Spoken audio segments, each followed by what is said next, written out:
Good evening, soccer fans, and welcome to the Rochester Raging Rhinos pregame show, sponsored by Perry's Ice Cream. I'm your host, Joe Giuliano, and tonight it's a soccer friendly between the Rochester Rhinos and the English Football League Championship side, Sheffield Wednesday. We're expecting a very big crowd here at Paytech Park. Some tickets still remain.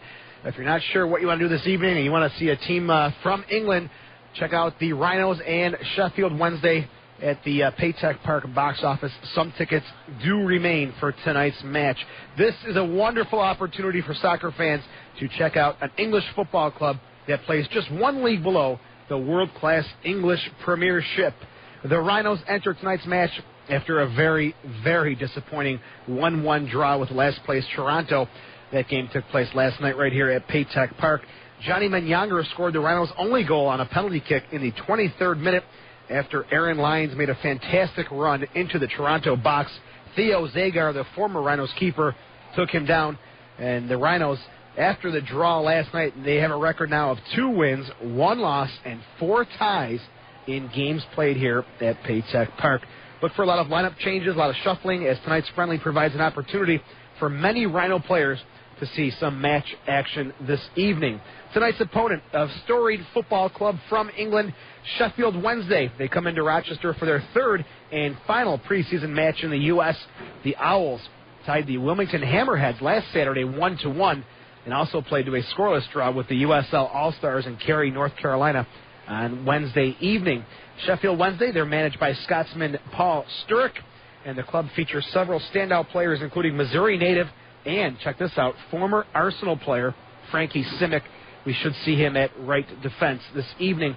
Wednesday also brought in Jamaican international forward Dion Burton from Rotherham and recently signed former Southampton midfielder and French under-21 star Yoann Foley.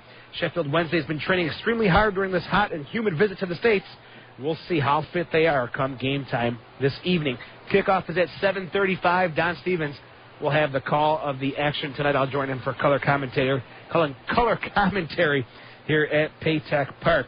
If you're coming and you're a season ticket holder, you're not sure which ticket to use, you're going to use Wildcard Ticket A. That's Wildcard Ticket A for tonight's match here at Paytech Park. That's a brief look at tonight's match between the Rochester Rhinos and Sheffield Wednesday, coming up right here at Paytech Park. When we come back, we'll be joined by Soccer Sam, and we'll talk about the Rhinos and Sheffield Wednesday, a friendly against the club from England. You're listening to the Rhinos pregame show, sponsored by Perry's Ice Cream on the Rhinos Broadcast Network. Welcome back to the Rhinos pregame show, sponsored by Perry's Ice Cream. Tonight, the Rhinos taking on Sheffield Wednesday here at Paytech Park. I'm joined by Soccer Sam. And Sammy, I know we talked about this off the air a couple of times. The MLS friendly's got to be real stale around here. But tonight, a different flair. Sheffield Wednesday from the Football League Championship comes in, and it's a nice little twist for the Rhino fans. It's fantastic, Joe. And when I was a kid, the Lancers brought in teams like Venerosa Vicenza and Brazil. And back then, I was a kid. I didn't know. And then later on in life, I realized that some of these guys went on to play in the World Cup for different teams in different countries. Yeah. Like the team tonight, Sheffield. There's players from all over the world that are here tonight. Bring your kids, bring your family, bring your cameras, bring your marker. You can get autographs from future stars of the next World Cup in 4 years. You never know. Scott Vale made a great point last night. He was very impressed with how quick they play to the flanks and the quality of the service. I think you're going to see a much sharper technical side in Sheffield Wednesday. Oh, Joe, let's face it, English Premier Soccer is the best league in the world. These guys are one below. Better than Italy. Well, I think so. I think what they do differently is they bring in some of the best players in the world. They pay the big bucks. Italy used to do that, yeah, and now they're all in this scandalous position here. We'll talk about that later on. So, but I think that's part of it. So these guys are one step below. They're practicing with some of these guys sometimes. I mean, they get called up left back, and it's like, so I think it's huge for our fans to get to see a team like this, and it's a beautiful night. It's a little cloudy, but I think the rain's going to hold up, so I hope a lot of fans show up and show their support. But I got to think about last night. Go ahead. I didn't even think about. Uh-oh. I'm surprised that you and I didn't think about this. Wait, let me guess. I have no idea. Coach Callaway. Yes. Where was he all week? He wasn't here with the team. He was in Cary, North Carolina. And where was Nick DeSantis? Cary, North Carolina. What happened to DeSantis last night in Montreal against the worst team in the league, Minnesota? They lost. And what happened to the Rhinos last night? They tied. But the coaches were absent for the week. It's huge. I didn't even think about that. That's a good point. I don't think these guys came out fired up because the coach wasn't working with them all week, because the coach is kind of like the routine, the structures there week in and week out. It was kind of broken and disrupted. And he's a psychologist, the guy's got a little problem. Coach, my rims aren't shining. He tells him, don't worry about it. Here's a little armor all. I mean, you got to. Yeah, I know what you're saying. Things like that. So that could have made, maybe I'm jumping for things based on last night's post-game show, but I think that was big last night. I think that was a big reason why the team wasn't fired up. That's a good point. I didn't even think about that. Both coaches who were away from their teams didn't get favorable results, and I guess I give Coach Callaway more credit than DeSantis because the Rhinos came out with a draw and got a point. Montreal got squat. Good point. Good point. So what else, Sammy, tonight? Rochester, Sheffield Wednesday. I'm excited for these Owls from England, and this is like England weather, cloudy and wet. They love this kind of weather, but the turf is kind of new to them. They played in Cary the other night. The field was destroyed. I guess they're waiting for this Bermuda grass to come in, so they played on like mud surface. They actually spray painted the grass at Cary, North Carolina, just for the TV broadcast, so it won't look so bad. So the ownership group there is pretty upset. Chris Canamese and company are upset with the grounds crew. But I guess that happens every year because no one's on the field this time of year. So what they do is they kill the one type of grass and they start to grow this new grass. It's like a winter grass, summer grass kind of thing. I don't understand any of that stuff, but that's what happened there. So tonight they get to play in turf. If the rain holds up, I think it's to our advantage. If it starts raining, I think these English players, they love the rain. They play in the rain every game. They know what it's all about. So I'm looking for a Rhino victory tonight, 3-1. That's what I'm looking for. After last night's disappointing play, I think tonight you can see these guys fired up. Soccer Sam, we'll talk to you on the postgame show. I can't wait to hear the calls, baby. All right, thanks for your time. As usual, great stuff here on the pregame show. When we come back, we'll take a look at some of the upcoming events and activities taking place here at Paytech Park in July, August, and September. You're listening to the Rhinos pregame show on the Rhinos Broadcast Network. Hi, Soccer Sam here for Salvatore's Pizzeria, the family from Rochester, New York, and proud of it. Salvatore's has been supplying schools and nonprofit groups with all their pizza needs since 1978. Salvatore's Pizza Fundraisers. Your group can sell and make pizzas, or Salvatore's Pasta Sauce and hot pizza slices. Salvatore's will deliver hot pizza slices to your event, pre-cut and ready to sell. Call 234-5555 or check out salvatores.com. 234-5555. Salvatores! Power Trip Extreme Energy Drink. Powerful, great taste. Welcome back to the Rochester Rhinos pregame radio show sponsored by Perry's Ice Cream. I'm Joe Giuliano, preparing you tonight for the Rochester Raging Rhinos and Sheffield Wednesday from the Football League Championship, one step below the Premiership in England. Looking in the future calendar here for the Paytech Park, the Rhinos will host the Seattle Sounders on Friday, July 28th, 8 p.m. kickoff. That game will be shown on Fox Soccer Channel. Again, the Rhinos and the Sounders right here at Paytech Park next Friday night. U.S. Open Cup, the Rhinos will host the New England Revolution from Major League Soccer on Wednesday, August the 2nd, 7:30 kickoff. That'll be the fourth round of the Lamar Hunt U.S. Open Cup. If you're a season ticket holder, you're going to use Wild Card C for that game. If you want more information, call the Rhinos office at 454-5425. And in September, the U.S. Women's National Soccer Team will face Mexico, 8 p.m. That's on Wednesday, September 13th, right here at Paytech Park.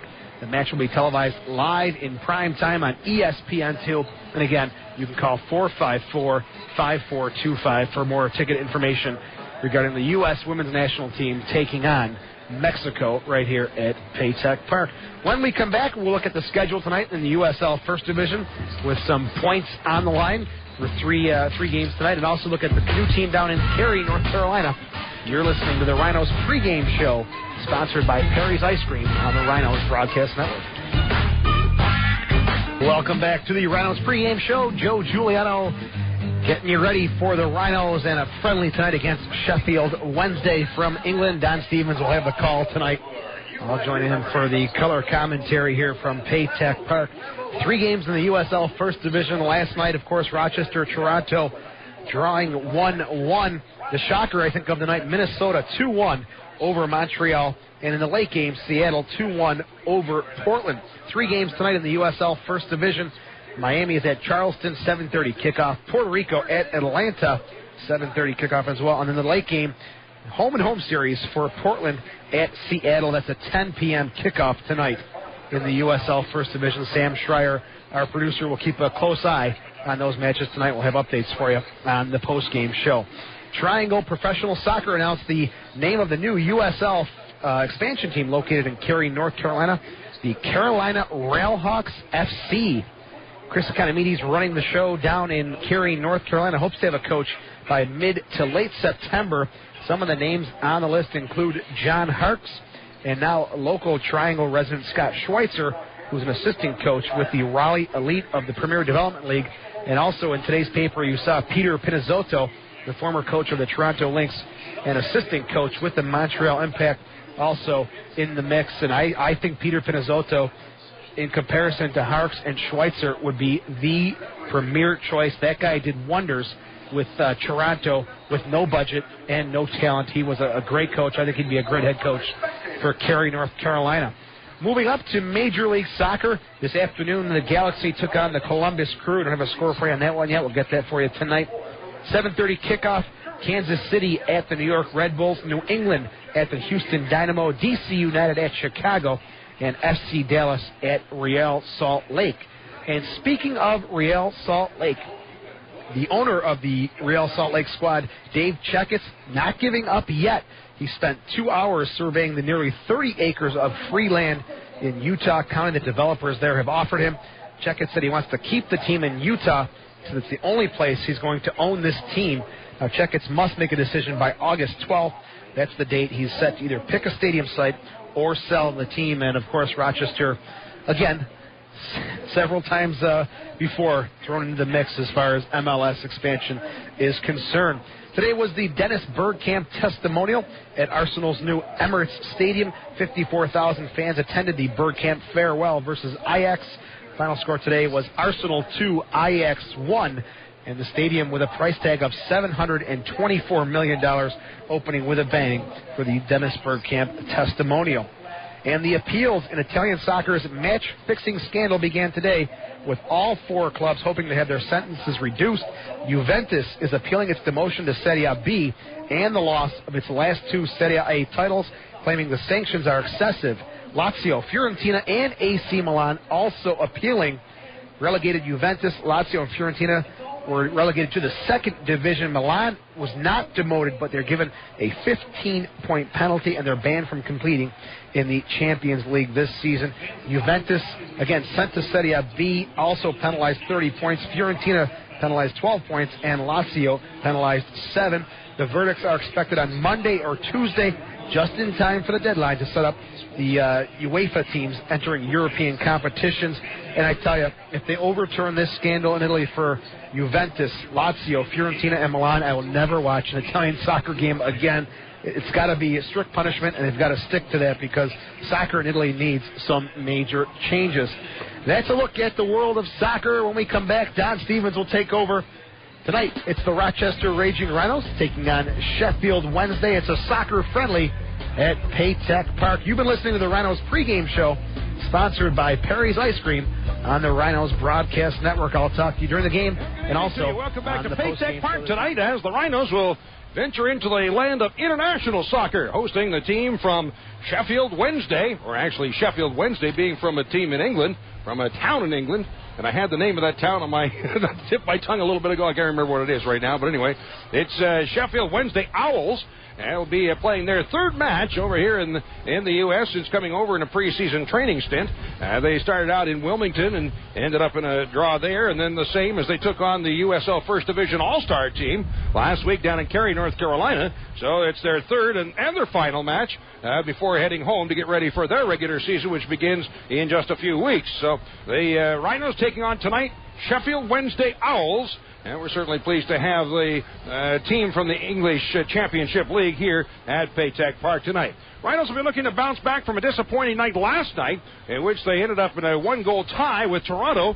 The Lynx coming in and scoring in the second half to even the match up and providing the Rhinos with just 1 point instead of the 3, which they fully expected to come away with when they were playing Toronto, being the last-place team in the league. However, Toronto had something else to say about it, surprising the Rhinos and playing an excellent game, perhaps the best game I've seen from Toronto in a few years. They did play an excellent game and came away with the tie, deservedly so. All right, talking with the coach of the Rhinos. That's next up, the coach's comments brought to you by Zweigel's, the official hot dog at Paytech Park.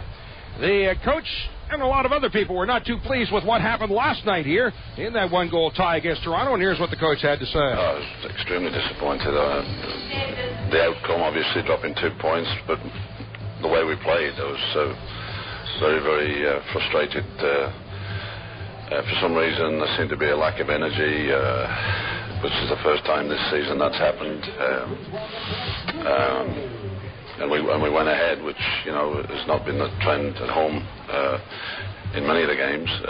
We've been coming from behind, sort of thing, but it was disappointing. I think probably 8 players were way below average, and we've always said, as I guess for years, coaches always use the mandate that if you've got 8 players playing, well, you can carry 1, 2, or 3 guys that are just a little bit off colour, If you've got everybody playing well, that's when you get the big scores and the big results. But you can win games when 2 or 3 guys are not playing well, but when 7 or 8 are not playing well, you're not going to win. And I think that was the case last night, apart from Lyons, Vallow, and in the second half, Dombrowski.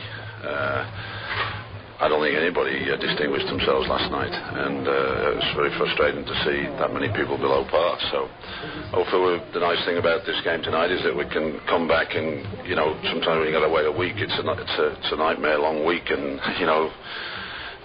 you can't wait to get it out of your system. So, at least 19 of the guys are going to get a chance to maybe get out of the system tonight. Certainly the guys that played last night that are starting will vary the team a little bit and give some guys a game that didn't play. But definitely disappointing, yes. Such a tremendous amount of intensity against Miami in the game before, but then playing against the last place team, was that maybe a bit of it, knowing that they were playing against Toronto? Yeah, I think, we tried to warn them about that Toronto are better than they look in the standings.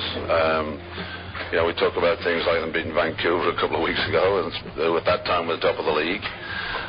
We tried to make sure that we didn't get caught with our pants down as far as complacency and taking them for granted. And to a certain extent in the first half, although we were a little disjointed, and they had more of the shots, the stats, we still had the best chances, I think. One was the goal, obviously, which would have been a goal if he hadn't been brought down. Johnny stuck it away well. And then the other 2 opportunities, or 3 opportunities, where we could have gone into 3-0 at half time, it'd probably be a totally different story. It seemed like when we came out in the second half, we became tentative, much more than we were in the first half. And apart from Dombrowski, as I said, and the other 2 guys we mentioned, the other subs we made didn't make a difference. And the guys that were on the field that didn't come out continued in that sort of blasé, listless fashion that seemed to be the standard for the night. So,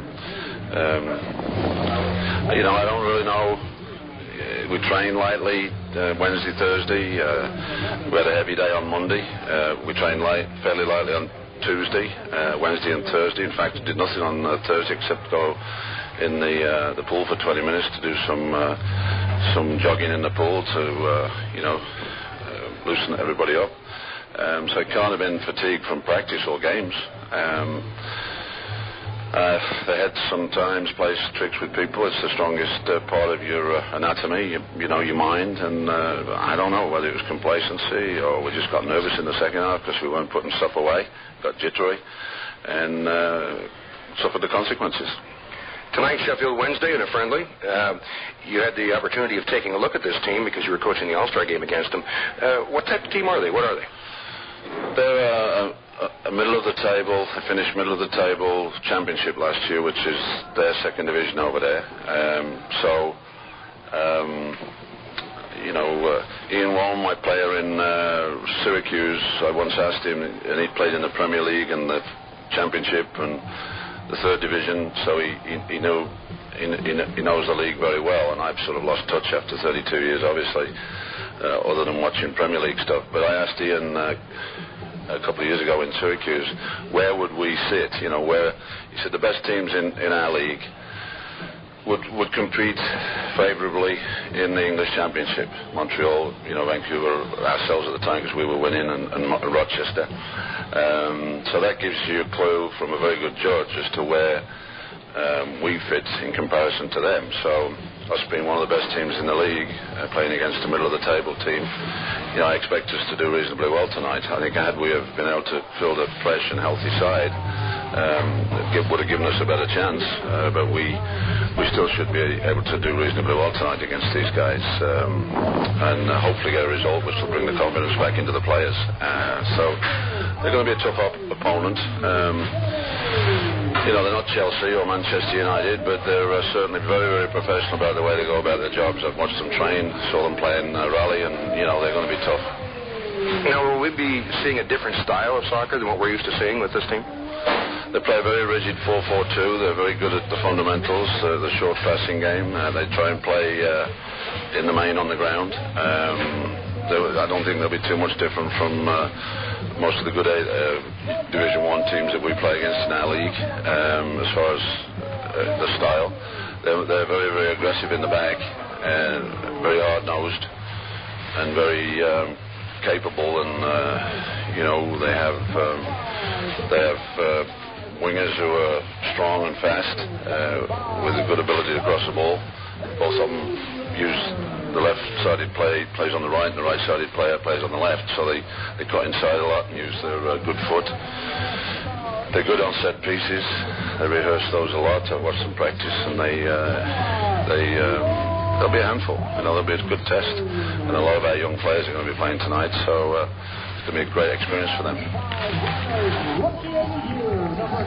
Coach Laurie Calloway of the Rhinos talking about, of course, his team getting ready to take on Sheffield Wednesday Owls here at Paytech Park.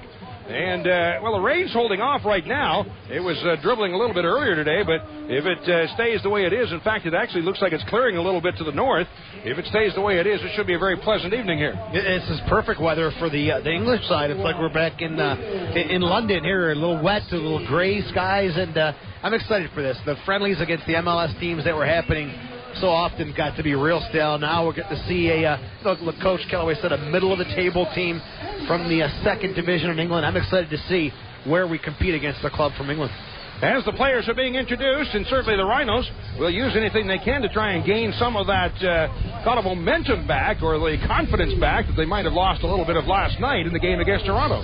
That and another key factor tonight is Coach Calloway is going to get to give some guys who haven't had a lot of time some match action. You can play in training until you're blue in the face, but nothing compares to playing in match action. And a lot of guys tonight will get some time that they haven't seen in quite a while. Now, you watched the All-Star game the other night from Kerry, right? What did you see out of this Sheffield Wednesday team? Scott Vale nailed it on the head last night. They love to play the ball out wide to the flanks and then whip these crosses in, and that's what that 4-4-2 formation does. It gives you the width on the flanks, and technically I expected a little more from them, to be honest with you. I thought they'd be at a little higher level, but again, it is their preseason, and the big thing they've been working on is their fitness with a new fitness coach, so we'll see if they're sharp technically more than they were Wednesday. It sounds like in all of the comments that I've heard so far that they're just strictly working on conditioning pretty much to get ready for their season opener coming up on August the 5th. They, of course, play the winter months in European football, so August 5th goes through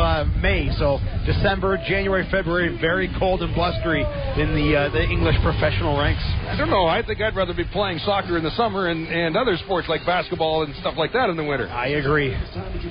All right, so tonight, this one about to get underway, the friendly between the Rhinos and Sheffield Wednesday. It'll start in just a couple of moments, so stick with us for more along our network. This is the Rhinos Broadcast Network.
Clark tonight, the site of our international friendly match between the Rhinos and the visiting Sheffield Wednesday Owls. And it's been a few years since the Rhinos have actually played an international game.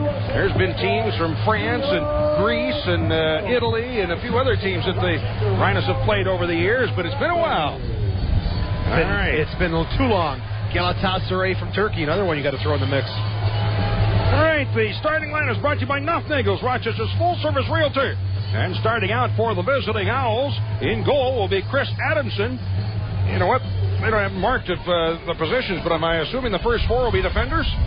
More than likely, yes. Yeah, Lee Bullen, Tom Spur, Kenny Lunton, Graham Coughlin.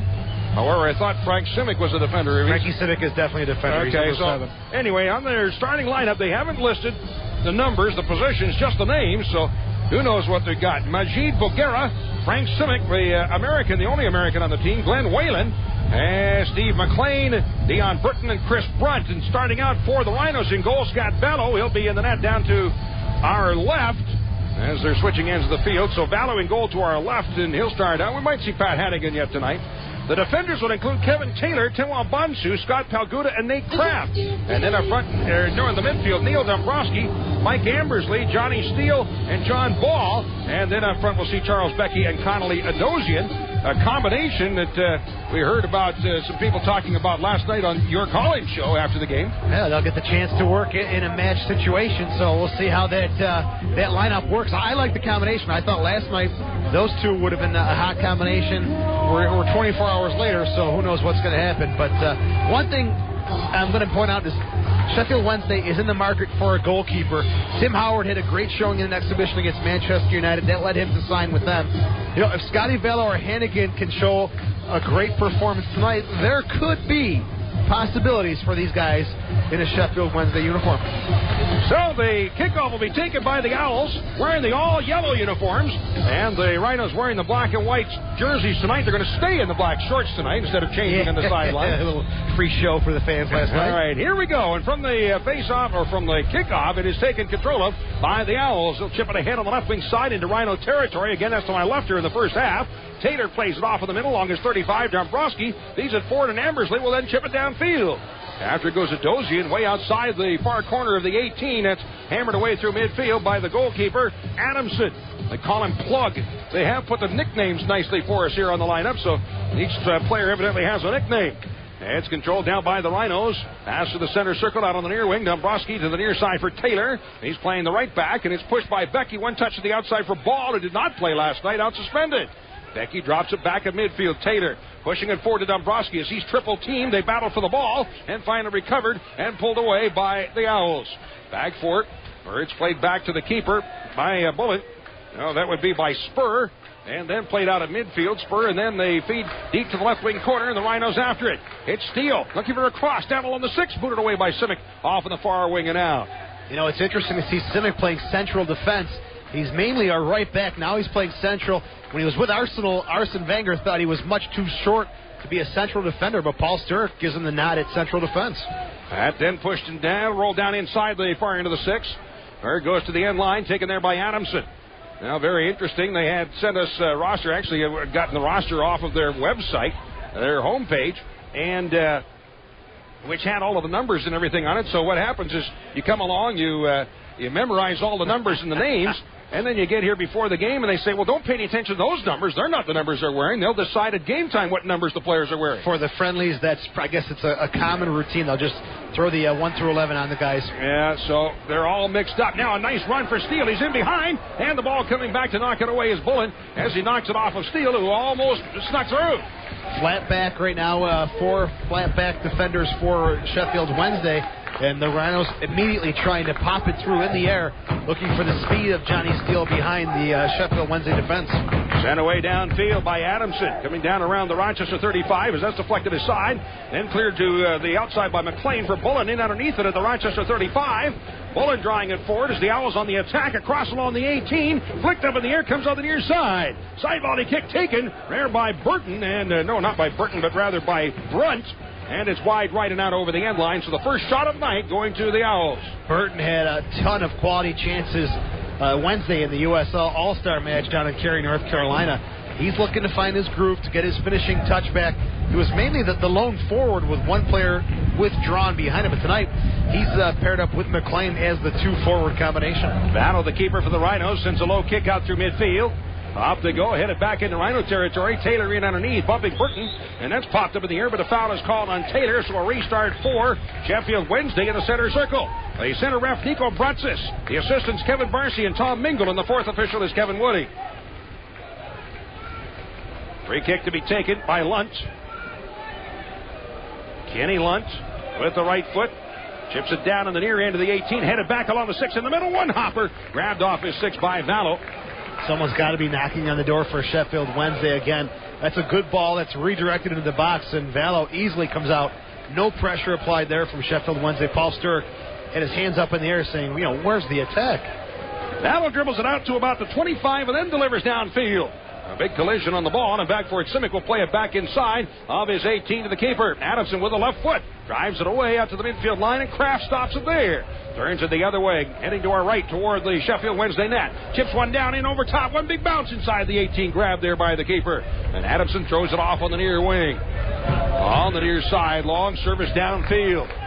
Trying to get in underneath it as the ball is up in the air. Settled the feet along the near wing. Helping out, watching on is McLean with Bonsu on him. Pass for the middle, and the Rhinos have it. Picked up Kraft at his 25. Ahead for Steele at midfield. Sends it across the line. However, then it's knocked aside by Coughlin. Recovered by the Owls. Long chip downfield into the middle. Couple of bounces inside the 18 was grabbed by Vallow. So the Rhino keeper has the ball. Something else about the Sheffield Wednesday uniforms. They only have one number, and that's on the back of their jerseys. There's no shorts numbers or anything, so you can't tell who's who until they actually turn their back to us here. So who's who, we don't have a whole lot of clue about most of the time. Of course, what's new anyway, right? We'll get them on in about 10-15 minutes. We'll be all set. 10-15 minutes before the end of the game, we'll have it down pat. The usual. Yeah. Headed forward to the outside. That popped up in the air, and underneath it is Bullen, but he's just bothered by Kraft, who boots it in behind him. That's cleared away to midfield, then chipped ahead by Coughlin, but the Rhinos knocking aside again. Dombrowski, half body kick downfield, sends it long up the left wing side. And it rolls and finally out of bounds on the far side. No score. We're in the 6th minute here at Paytech Park. It looks like Sheffield Wednesday's coming out with a different formation. They played a 4-4 then a 1-1 on Wednesday. Tonight looks like they're going with 3 in the back. As the ball is pushed forward by the Rhinos and taken in the middle.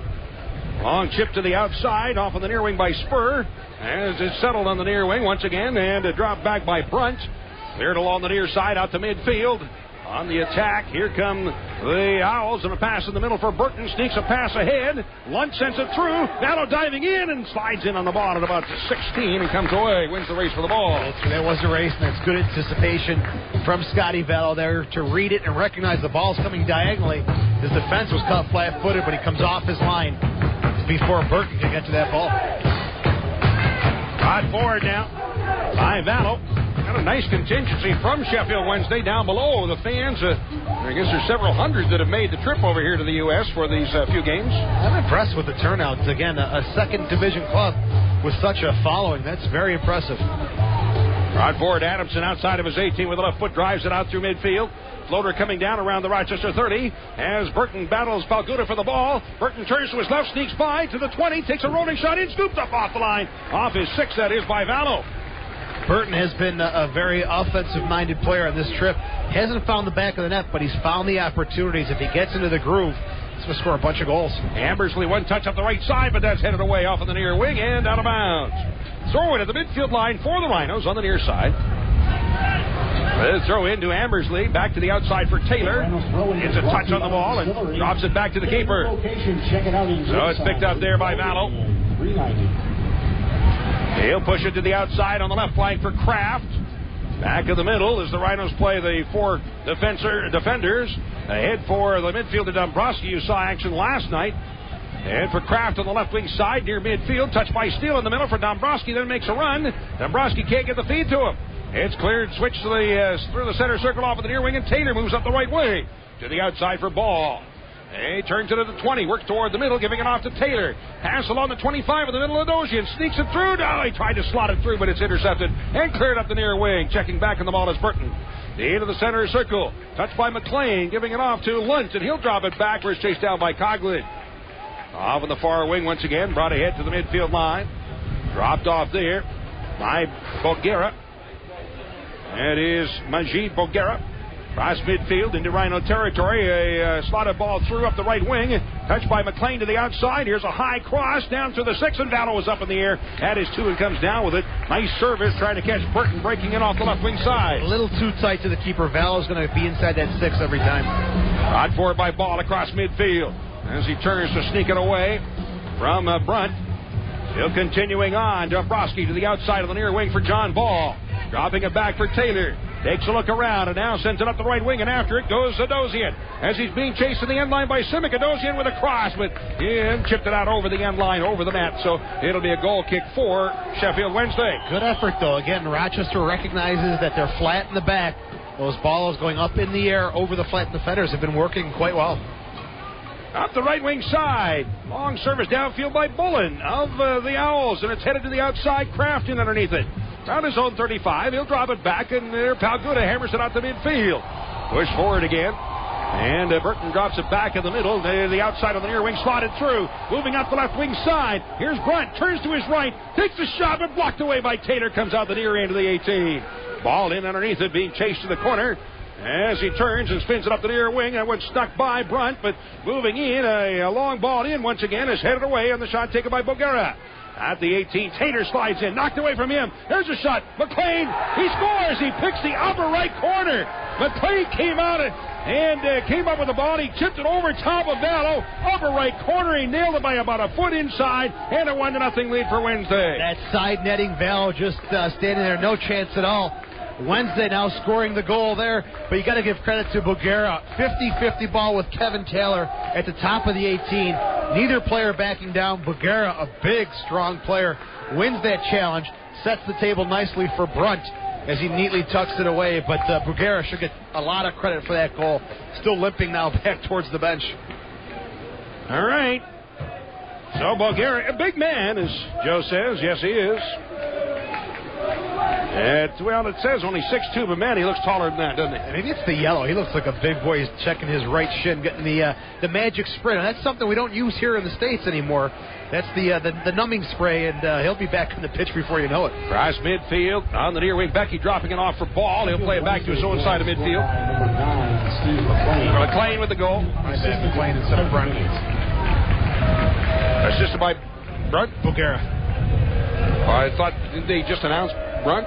I thought it was Boguera winning the challenge, and then it was McLean who had the shot, so they may want to look at the highlights again on that one. Because Boguera and Taylor, great 50-50 challenge. The ball dropped neatly to McLean. All right, so it's a 1-0 lead for Sheffield Wednesday. We're in the 11th minute here at Paytech Park.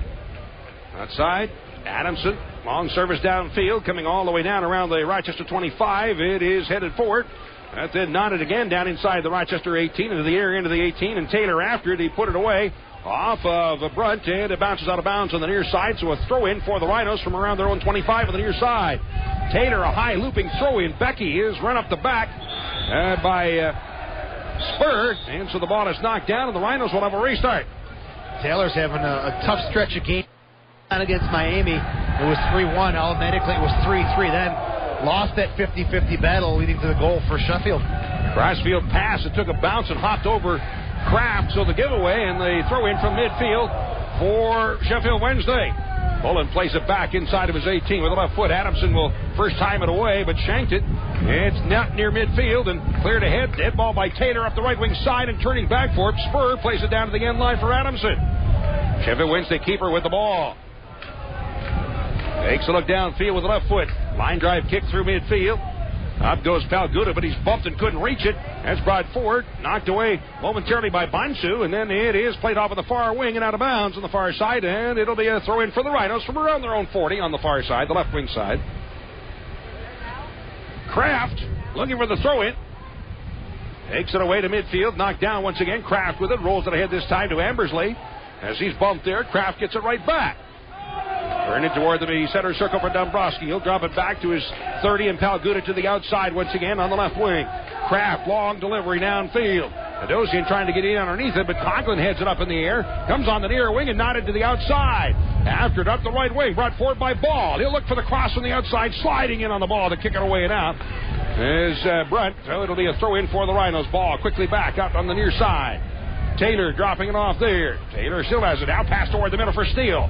He'll slip it ahead down to the 18 for Becky. Turns but can't get a shot away as it's off his right foot, rolling to the end line and grabbed by the keeper. That's a tough ball for Steele to deliver to Becky. He's running away from the goal. And Simic did a great job of tight marking on Becky. Steele's got a great option to shoot there. On service downfield. Headed toward the middle, but in underneath it. Bonsu for the Rhinos on the near side for Taylor. Off the right flank ahead. Embersley dropping it back to Dombrowski. Looks in the middle and now switching to the outside on the left wing. Brought forward by Kraft. Approaching midfield. This is watched closely by Lunt. He'll slip it up the left side and running onto the ball goes Adosian. On the far touchline. We watch 1v1 with Conklin.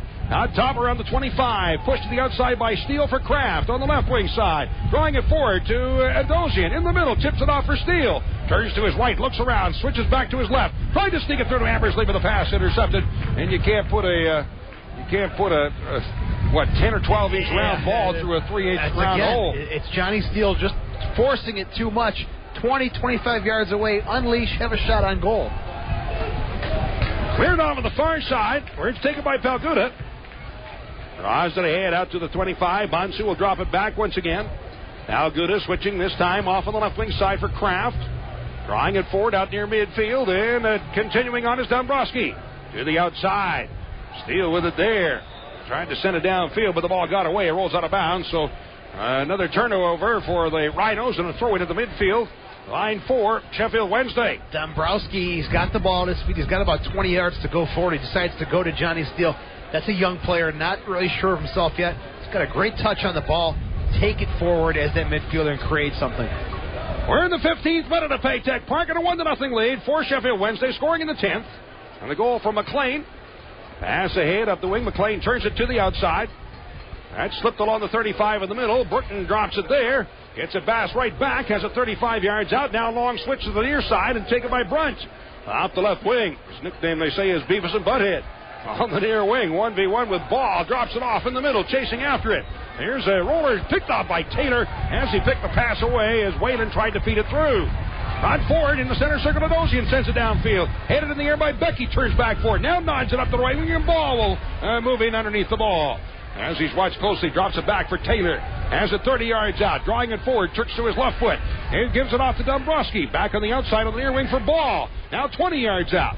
Feeds it to the end line for Taylor, who moved in deep. Taylor spinning around to the outside for Ball on the near wing. Here's a cross. Down along the 6. Headed up in the air, and it comes out the near side. Big bouncer around the 20. Simic will then nod it forward. McLean in underneath it. But a foul is called, and we'll have a restart for Sheffield Wednesday from around their own 20. Sponsors of these broadcasts tonight include Messenger Post. Stay posted. Call 442 for subscription information. That's 442-POST. By Power Trip. Taste the power. By Marina Dodge at 943 Ridge Road in Webster. And by the Democrat and Chronicle. Catch all of tonight's Rhinos game highlights in tomorrow's DNC. Sheffield Wednesday, it's been a very heavy week of conditioning, but the touch, the technical side of the game starting to come back. Very good vision off the ball. Handed off into the middle for Whalen. It's a return pass, but then it got away from him. Picked up again by Sheffield Wednesday. And it's Bulgaria out around the 35 and feeds it off to his right for Lunt. Roller ahead for McLean. One touch back, but Ambersley's in the way of that pass. Adosian checking back, drops it off Dombrowski, then hammers it up the right side. Becky after it. In a foot race with Simic, but Simic steps in between he and the ball and able to play it back to the keeper. Adamson quickly off on the far side where it's run down by Coughlin. Good pace there from the American Frankie Simic, running down and beating Becky to the ball. Simic, the only American on this squad from Missouri. I'm assuming St. Louis. St. Louis, yes. All right, played back down inside the 18 to Vallow. Moved to England when he was 12 years old. Played youth soccer here. Then his family moved, and like what they saw over at Arsenal, made his premiere in the Carling Cup with Arsenal. But again, Arsene Wenger thought he was a little undersized for a defender, and then he got loan spells at QPR and Bournemouth before signing a 3-year deal here with Sheffield Wednesday. So we'll have the restart for Sheffield Wednesday just across midfield into Rhino territory. Looks like Lunt will take the kick. Players lining up, jockeying for position around the 18. Lunt serves it up. Chip to the back post on the near side. That's knocked down. And moving in, a left-footed kick blocked away. Here's a return kick by Whalen. He puts it up over top of the upper right corner. Going for that same corner again. Whalen. That's a bad miss from about 8 yards away. It settles down neatly for him. He tries it with the outside of the right foot, swerving up over the bar. But Kevin Taylor again, leaving that back post wide open. Not playing very tight defensive marking there, and leading to another great chance for Sheffield Wednesday. Goal kick for Battle. Sends it out through midfield. Up they go. It's knocked down to the center circle. Dombrowski tipping it aside for Taylor. One touch across midfield. Becky is bumped away from the ball, and the foul is called. So it'll be a free kick for the Rhinos just across midfield and into Owl territory to our right here in the first half of play. Restart from about 40 yards out. 19th minute, 1-0 in favor of Sheffield Wednesday. Some emotion, some fire coming from Bugara there. He had a big challenge with the big man for the Rhinos, Becky, and kind of flicking off the referee. So a very heated battle, even though it's a friendly. John Ball hammers a line drive kick down to the 20. That's knocked down. Spinning a steal. Tips it down inside the 18, but it rolls wide through and out over the end line. And a goal kick once again here for Sheffield Wednesday. Sponsors once again of tonight's broadcast include the Personal Health Approach, Rochester's upscale health club at 3450 Winton Place, by Moliere Chevrolet Buick, West Main Street in Honeoye Falls, or online at Moliere.com. And by Perry's Ice Cream, life's a bowl of Perry's. Johnny Steele has had 3 great opportunities from shooting distance. A little too unselfish. Load it up and go. Cross midfield, Burton checking back on the ball, drops it off of midfield. Bulgara will hammer it, trying to switch it out on the right side, but Steele is back to intercept from his 35. Rhinos have the ball.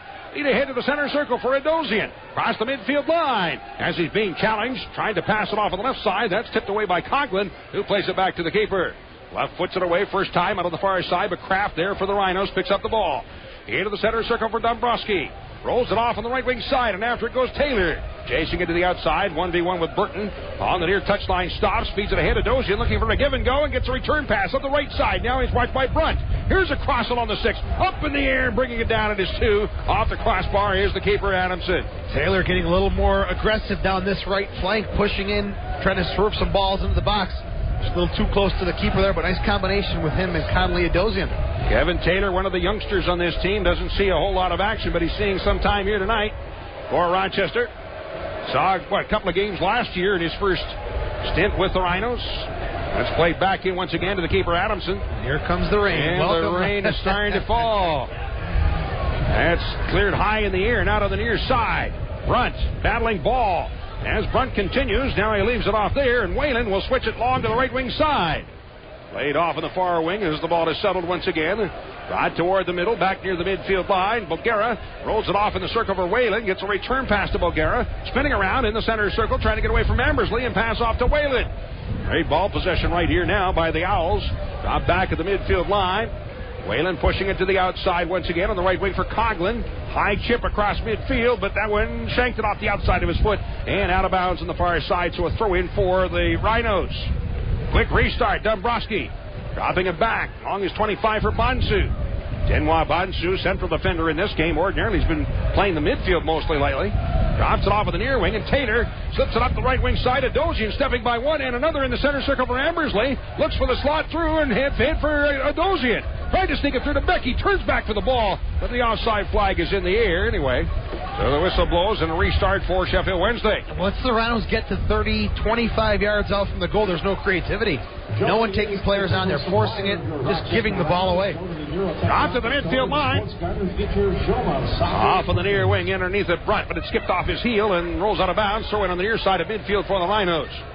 And John Ball, who was suspended last night, missed the game against Toronto. You know what? I have to think that he would have made maybe enough difference in that game to come up with a decision against Toronto. If anything, just offer a little more spark. That's what it was. The spark wasn't there. And if you're ever looking for a spark, John Ball's the one to go to. Oh, I would think so, yeah. From along is 30 in the middle. Falguda to the outside up the left wing for Kraft. Draws it forward. He'll chip it downfield, and Becky won't reach it. One bounce inside the 18 was grabbed by Adamson. The cool weather here, the rain, probably a nice change for Sheffield Wednesday, training in 90-plus humid degrees down in the North Carolina area, so a nice change of pace for them. Delivered up the left wing side. McLean knocks it forward, but Bonsu's back to take it away. Off of the near corner, slips it along up the right wing side. Taylor will send it out. They're on the 35. Embers leads to Dombrowski. Takes a look downfield as he carries it through the center circle. Neil Dombrowski. It's Ambersley. In the midfield line, another of the rookies. Dombrowski, Ambersley, Taylor, all seeing starting action in the game here tonight. Off the right wing side, Taylor brings it along the near wing. Back in the middle for Steele, his second year here in Rochester. And he pushes it to the outside. Kraft sliding in, but it's pulled away. In turn, a nice slide tackle by Palguda blocks the ball away from Burton, and the Rhinos have it. At the midfield line again, Taylor's pass forward to Adozian. Leads it in the middle for Steele. With the left foot, puts it up the right wing side, deep to the corner, ball after it. And he won't get there as well, sliding it in out of bounds. On the tackle was Sheffield Wednesday's McClain. That's what the Rhinos need more. They need more direct balls, slicing the defense. Too much side to side and backward pass. Show some urgency. Push it forward a little more. That was a good ball. Corner kick for the Rhinos. And moving over to take the corner is Steele. Left-footed kicker.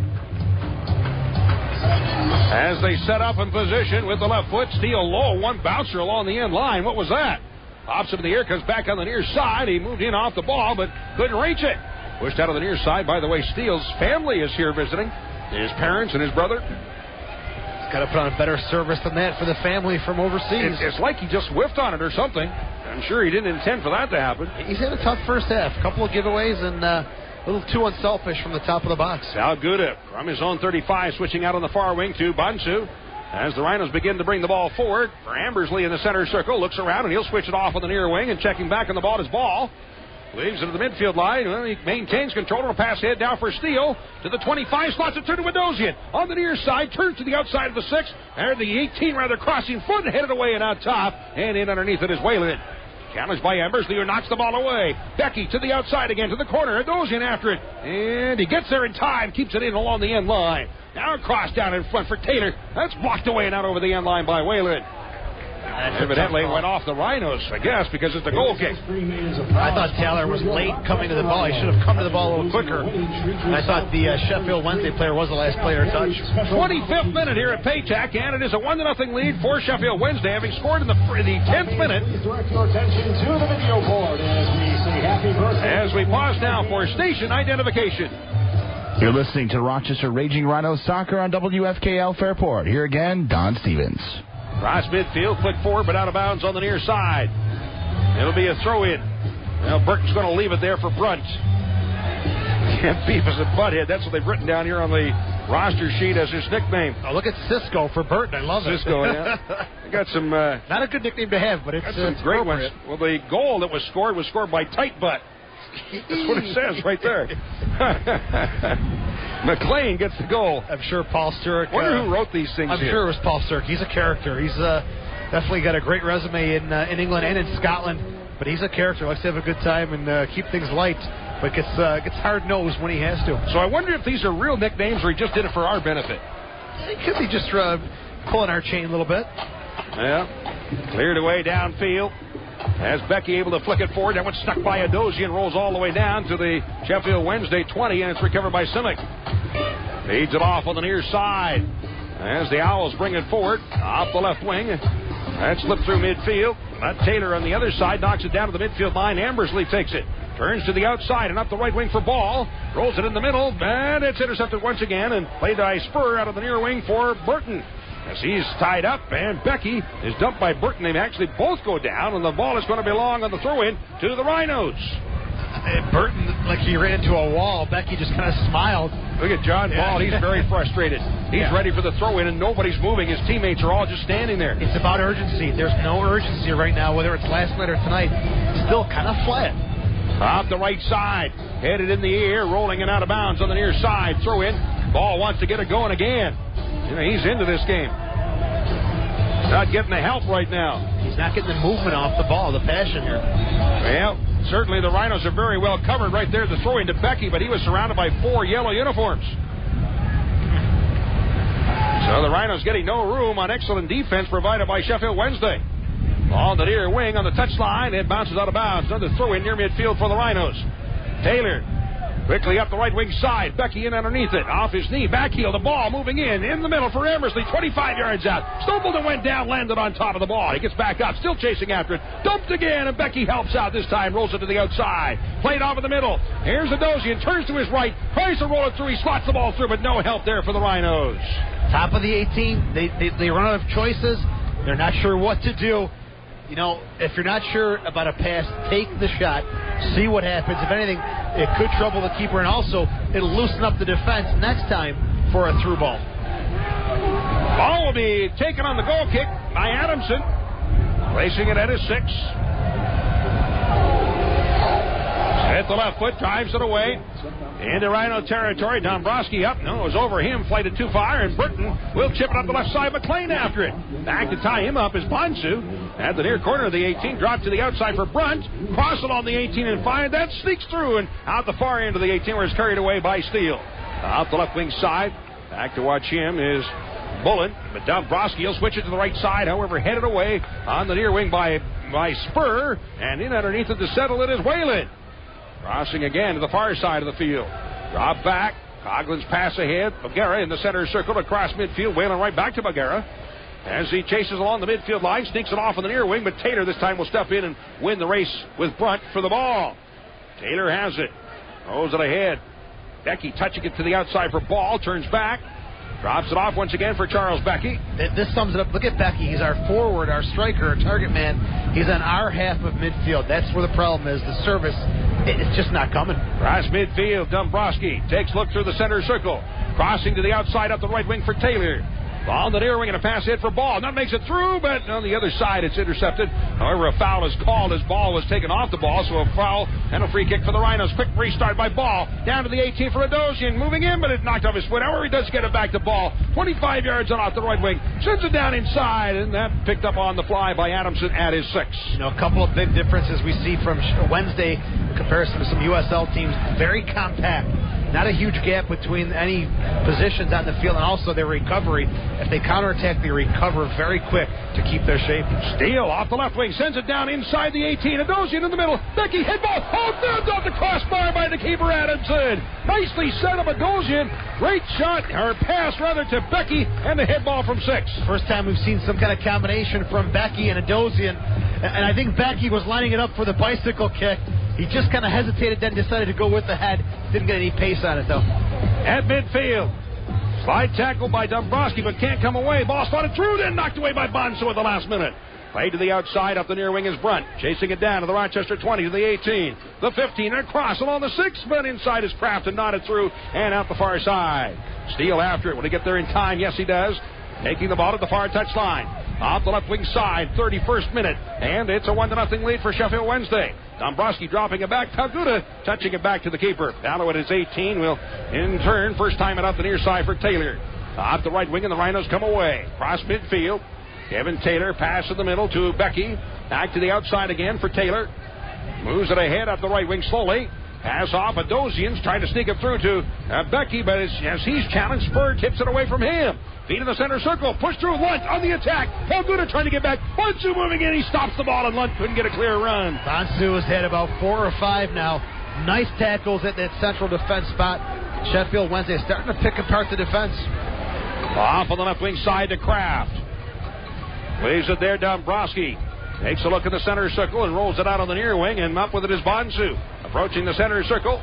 Switching to the outside on the near wing for Taylor. As he takes a look, drives it across midfield, sliding in to tackle the ball away. Was Brunt, and it rolls out of bounds down around the Rochester 25 on the near side. Kenwa Bonsu with the throw in. He'll just go back to the keeper. Looks like Wednesday has kind of shifted their alignment again. McLean has dropped into a position a little behind Dion Burton, so Burton will be that lone striker with some support from McLean in behind. Off the left wing side, carried across midfield. Kraft to the outside.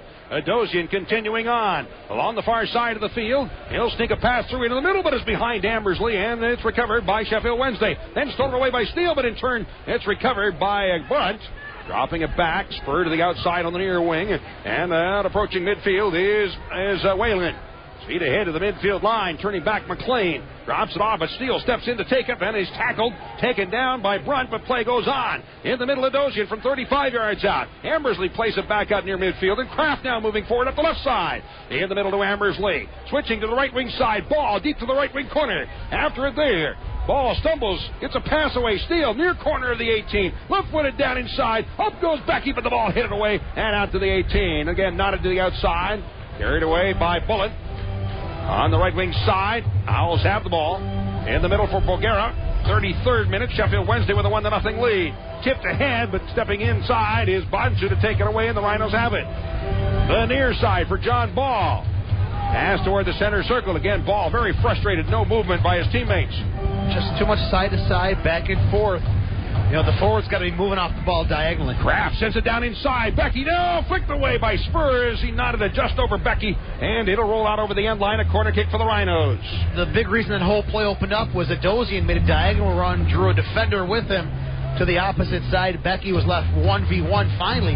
He's been double teamed and finally found some space. Just a good flick away by Spur. So the kick will be taken by Steele. Johnny Steele, corner kick off the right wing side, left-footed kicker, an in-swinging kick. Serves it low in the box for the near post once again. Is booted out over the touchline on the near side. This time it'll be a throw-in for the Rhinos. Steele with the throw-in. Drawing it out top for Ball. Pulls it back out to the center circle. Kraft taking it as he's challenged by Lund. He sends a high floater down inside the 18. Big bounce to the end line, and Adamson grabs it and has it there. So the keeper for Sheffield Wednesday rolls a pass ahead for Bulgara. Brings it upfield into the center circle. Leaving it there, Whalen continuing on. Sneaks it through on the left side. That's chased down by Burton. On him is Ball for the Rhinos. Burton rolls it along the 20. In the middle for Lunt. Turns to his right. Drops it off in the middle. McLean to the outside. And it's Brunt. Takes the left-footed chip high for the back post. Up they go. Hit ball. It's knocked down. Off the post. Comes out the other side. And it's cleared away. Man, oh man, I thought that ball was out of play, but Sheffield Wednesday somehow just continued on, knocking it toward net. It's McLean again. Another shot in, diving save this time by Vallow, dives to his right, and comes away with a skidding ball on one hop. The form, the rhythm now, they're getting into the swing. The preseason conditioning part has taken its toll, but the rhythm, the touch, anticipating where the other players are starting to kick in for Wednesday. Vallow to the outside on the near wing for John Ball. Ahead to midfield, Taylor after it. Across midfield for Becky, touching in the middle for Ambersley, but that's knocked and turned aside and now recovered and brought across midfield by Sheffield Wednesday. Burton along the Rochester 35 into the center circle, giving it off to Lunt. He'll roll it off of the far wing for Coughlin, has it on the midfield line, and drops it off at the center circle for Simic. Central defender to the outside on the near wing for Spur. On the left wing and along the near side. Brunt checking back, drops it off for Spur. And his own side of midfield, he'll then play it back to around his 35, where it's taken by Simic and a feed ahead to the center circle for Bulgara, right back to Simic. So at the moment, Sheffield Wednesday with ball control on their mind. And across midfield, but that one right to Kraft. The Rhinos have it. Head to the center circle. It is Johnny Steele pushing it ahead for Embersley. Tried to chip it through to Connolly. Breaks it through. Moving into his right. Simic takes it off his foot and turns at the 18. Spins it off at the far wing. Simic makes good on a terrible giveaway there, stripping Nadosian. But for Wednesday, Sheffield, or Sturrock has got a chance now to mix his lineups. Gone with a 4-4-2. Now 3 in the back, changing formations quite a bit here in the preseason. And up the left wing side. Pushed by Brunt toward the middle for McLean. His feet into the center circle for Bulgara. Moves it ahead, down to the Rochester 35, sliding in, knocked away by Kraft, comes away with the ball. Kraft grabbed onto it, and the foul is called on Lunt, so a free kick for the Rhinos, and Kraft wobbling a little bit, or did he lose his shoe? Seems like he's all right. That's for ball in the restart. Too far ahead, couldn't reach it, it skips out of bounds. Kenny Lunt there, lost possession. Rochester tried the quick counterattack. Lunt said, we'll slow things down and regroup defensively. Bulgara from his 35 ahead of the center circle. And a chip upfield. Burton's in behind. I don't know about that. Was awful close. Awful close. But anyway, the offside is called on Burton. I thought he was offside on that previous one. That time I thought he was even. And with his speed, he just took off. Again, the assistants may be a little deceived by the touch and then the speed of the forward, Deon Burton. And I noticed Burton has a great sense of timing. He has a little hesitation. It seems like he's going to be offside. All of a sudden, he stops for just a split second, and he's ready to go, and then he's at full speed. And that's causing trouble for the referee's assistant. That's headed up forward by Bonsu and nodded the other way. Coming down around the 35, collision there. Ball is settled to feet by Bulgaria. Drops it back for Coughlin, and Sheffield Wednesday with the ball. Feed off on the far side, but that one's skipping out of bounds near midfield to throw in for the Rhinos. 38th minute, no score here at Paytech Park. Right now, the Owls leading in shots 6-2. Up the near wing, it's brought forward by Taylor on the attack for the Rhinos. Watch 1v1, but drops it off to the outside on the near wing for Ball. Sneaks a pass through, and Ambersley couldn't reach it. Covered by Simic at his 20. In the middle, a feed forward. As the Owls turn back for the ball after it lunt. Trying to go to the outside, deflected away, but it is still controlled. In the far wing, Bullen pass toward the middle for Bulgaria. As Dombrowski on him, as they battle on the far touchline. Ball, foul is called on Bulgaria as he grabbed a hold of Dombrowski, and a restart for the Rhinos. Feed forward up the left wing side of Dozian. In the middle, here's Becky across the line, moving in, launches toward the net, and it's kicked off the line. That is kicked off the line by Simic. The ball was going across. It was trickling across. Good collision there. Adamson made a nice save as he's checking his right leg. This is a good opportunity for the keeper for Wednesday, Adamson, to get that number one spot. We'll see how he's done here on this tour so far. Well, Becky went one-on-one right with the keeper. He managed to block it forward. Now Adosian comes in, cleats up, and he'll draw a caution as he got his right foot into the leg of one of the Sheffield Wednesday players. Who is that? That's Lunt. He's fine. No injury there, and a friendly especially. The Rhinos in the middle of their season Wednesday, ready for their opener August 5th against Preston. You don't want to see any injuries in a match like this. There's the ball. I'll tell you what, on the replay on the big scoreboard, that ball was maybe a foot from crossing the line when Simic kicked it away. Leaped in the air with the right foot and booted it away. Now the ball is kicked away by McLean, and the referee wants to talk to him. As, you know what? Friendly. We know how friendlies are here in Rochester. We see some beauties over the years. This one's got some intensity, Bulgaria. It's building. Adosian, there's been some shots. Dano drives it out through midfield into the chest of Becky. Pops it up in the air, spinning back still with the ball, and drops it off at the midfield line for Pelguda. In the center circle, goes long to the right wing side, and underneath it is John Ball. Off the chest, looking for a cross, drives it high in the air, through the far end of the 18, and it'll be bent out over the end line. Rhinos couldn't get to it. Goal kick for Sheffield Wednesday. Sponsors of these broadcasts include Connolly Printing, the official printer for the Rhinos. Call 426-4150. By the Harrow East Athletic Club on the web at harroweast.com. And by Health Source Chiropractic, Dr. Donald Dudley, the official chiropractor for the Rochester Sports Group. Online at healthsourcechiropractic.com. Wednesday, a middle-of-the-table team in the second division of the Football League Championship. Look pretty sharp. You wonder what those top half-table teams look like. Well, how do you know they're middle of the table? Their season hasn't even started yet. Last year, middle of the table. See, it could be a totally different team. Good point. They won't be middle of the table. Without Scott Carson, who was on loan from Liverpool, I think they're going to be middle of the table, maybe even a little less than that. Drop to the outside, ball after it, and a hard hammer downfield by Brunt, sends it spinning out of bounds deep in the left wing corner, so the Rhinos will have a throw in from around their own 10. When you got a keeper who's the third-ranked keeper for the English national team in Scott Carson, very difficult to replace. Adamson's done a good job, but Carson was spectacular on loan last year for Wednesday. Throw in for Kevin Taylor.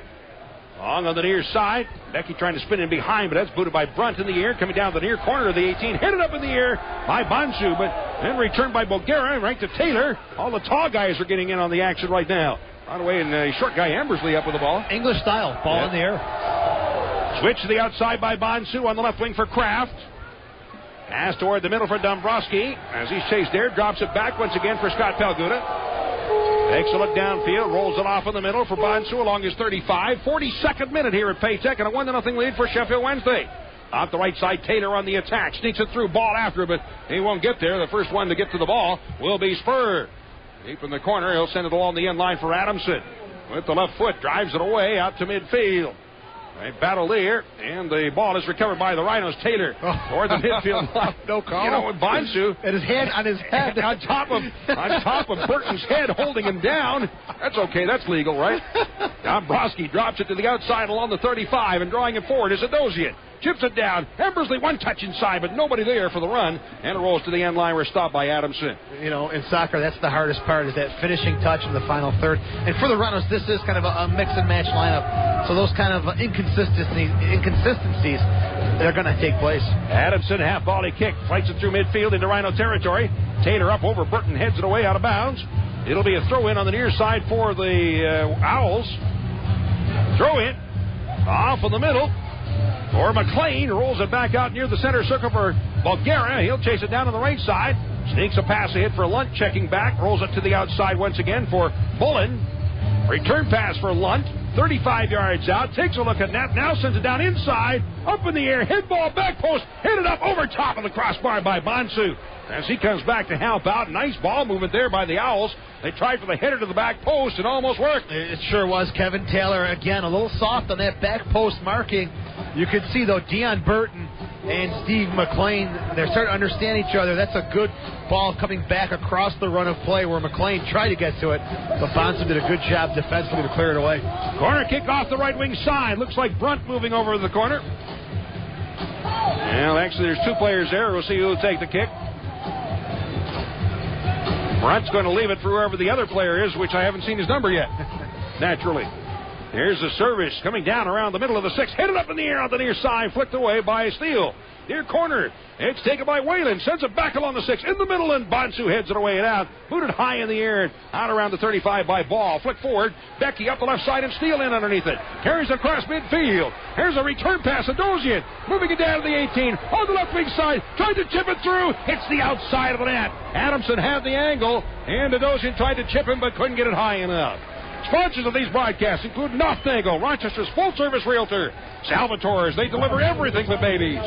Time Warner, get it all in one. Digital cable, digital phone, and Roadrunner. One package, save hundreds. And also brought to you in part by Dodge.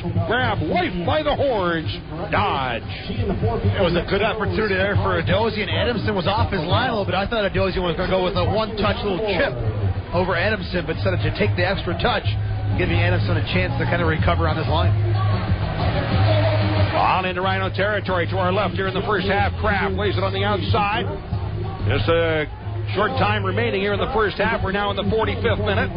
Cross midfield. Kraft checking back. Drops it off at the midfield line for Dombrowski. He'll switch it to the outside of the near wing for Taylor. Brings it up the right side. Pass toward the middle of Dosian. As he checks back on the ball, drops it off. Going down was Bonsu. And the ball is knocked away. Bodies flying every which way. Finally recovered by Dosian, but a foul is called. And a restart for Sheffield Wednesday from the Rochester 35. Yeah, some sloppy challenges there both ways. As the referee finally says it's enough dangerous play while you're playing the ball on the ground. That's just to protect the player. That's a good call. So the ball plays 35 yards out. Maybe closer to 40. And the restart will be taken by Whalen. Right-footed kicker. Waiting for the players to line up. Brunt and Johnny Ball have a little battle going on here in the corner of the box. There's the service. Brunt on the left wing side moving in. Head ball up in the air. Battle up, and he comes down with it at his 3. Well, the ball is taken by the Rhinos, and Battle throws it off on the near wing, and Ball brings it ahead. We're into stoppage time. Did you catch how much? 3 minutes. All right, long chip down inside. The Owls 18, and Adamson has it there. Stoppage time here at Baytech Park. 1-0 lead for Sheffield Wednesday. 1 minute. 1 minute of stoppage time. Okay, like I said, 1. I saw 3. Right ahead outside the line. Adamson taking his time. Becky approaching. Adamson drives it away. Low kick through midfield. Now it's 1. Forward. Look at this. Headed away. Now we get the sign up that says 1 minute. You get the yellow handheld one. And up the left wing side. Burton after, but he's in behind and offside against Sheffield Wednesday. Burton, you get the sense he's going to find his chance. He's going to find the back of the net. Just knocking on the door, a little behind the defense, but the chance is coming. Dombrowski up the right side to Ball. On the attack, the Rhinos. Ball sidesteps a slide tackle from Burton. Draws it off in the middle. Dombrowski to the outside. There's the whistle, and that's going to be it for the first half of play. So 1 half has been completed here at Baytech Park. And so far, Sheffield Wednesday time between the Rhinos and Sheffield Wednesday, and it's a 1-0 lead for the Owls, having scored in the 10th minute. The first half statistics brought to you, as usual, by Marina Dodge. Marina Dodge bringing you the first half stats. The only goal scored in the 10th minute, it was a beauty. It was scored by McLean. That is Stephen McLean scoring in the 10th minute with the assist to Bulgara and putting Sheffield Wednesday up by a 1-0 score. That was the only goal in the first half of play. Statistically, 6 shots for Sheffield Wednesday and 4 for the Rhinos. Corner kicks, 2 for Rochester and 1 for Sheffield Wednesday and offsides. The Owls twice and Rochester 1.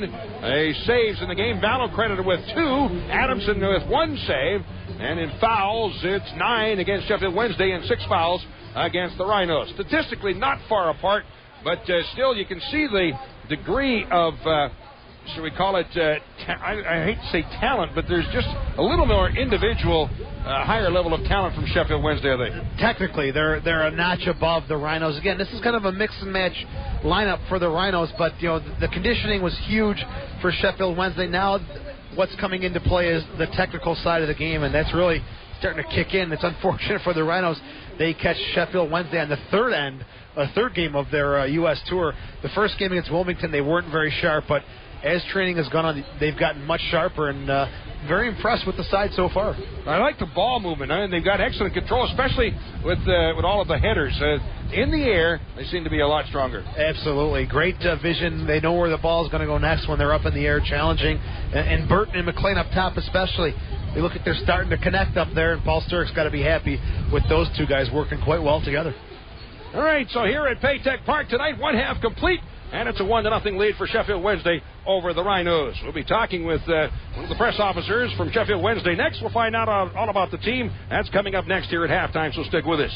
Again, on top, Sheffield Wednesday 1-0 at the half. This is the Rhinos Broadcast Network. Paytech Park tonight, it's a 1-0 lead for Sheffield Wednesday over the Rhinos at the half. And we're joined now by Francis Hall of Sheffield Wednesday Football Club, and he's out of the press office. And Francis, welcome to Rochester. Welcome. It's been good to be here.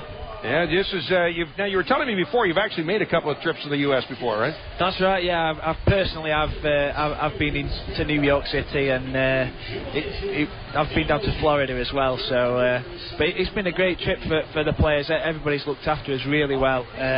Everyone's been delighted with the way that the hospitality the Americans have shown. It's been a really good trip. Yeah. Great. Now this is actually preseason training for you. Is that right? That's right. Yeah. I mean, the players came back to training at the end of June, so they're about a month into pre-season training now. The 2 games we've played so far out in the States have been the first competitive games of the pre-season. We drew 1-1 up at Wilmington last Saturday, and then we drew 0-0 with a USL select team down in Kerry, North Carolina. That was on Wednesday evening, so 2 good workouts so far. And what you've seen, your players getting as good a workout or better of a workout here than they would if they were training and continuing back home? I think, one thing that's been a big factor has been the heat and humidity, that particularly down in North Carolina, which will probably reap benefits when they get back to England, because you don't get humidity like that. The humidity was 90% at times. Yeah. And the lads were training, doing double sessions down there, and even at 7 o'clock in the evening the temperatures were hitting 105 degrees. Yeah. So I imagine that the benefits will also be seen when they get back to England. They fly back on tomorrow on Sunday, so we play another pre-season game on Wednesday evening, then one on Saturday, and then the real stuff starts on August 7th. Yeah, so but what's strange to me, you're talking about the heat and humidity. You don't play in that anyway, because soccer over there is played, or football if you will, is played over the winter months. I mean, here we think it's a summer sport, we don't think of it playing in the winter. No, that's right. I mean, the season out in England lasts a long time. It's a 9-month season, but mainly it's pretty cold and raining and gloomy and everything you might associate with England when we're playing. So this is a big change.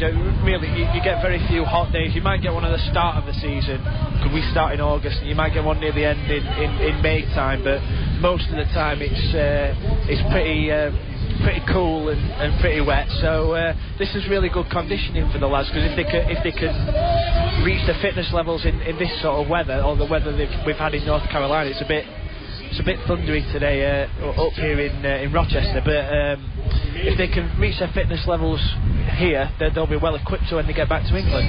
Okay, a couple of quick questions. What town are you out of? We're out of Sheffield. It is Sheffield. I thought I saw another name starting with an H. No. Somewhere. We're based in Sheffield. All right, Sheffield. Where is Sheffield? Sheffield is sort of just at the bottom of the north of England. We're northern, but it's about an hour from Manchester. All right. That's probably the big major place. How many teams in your league? In our division, there's 24. Wow. And how big of an area does that cover? Pretty much in the northern England part, or what? No, that covers all of England.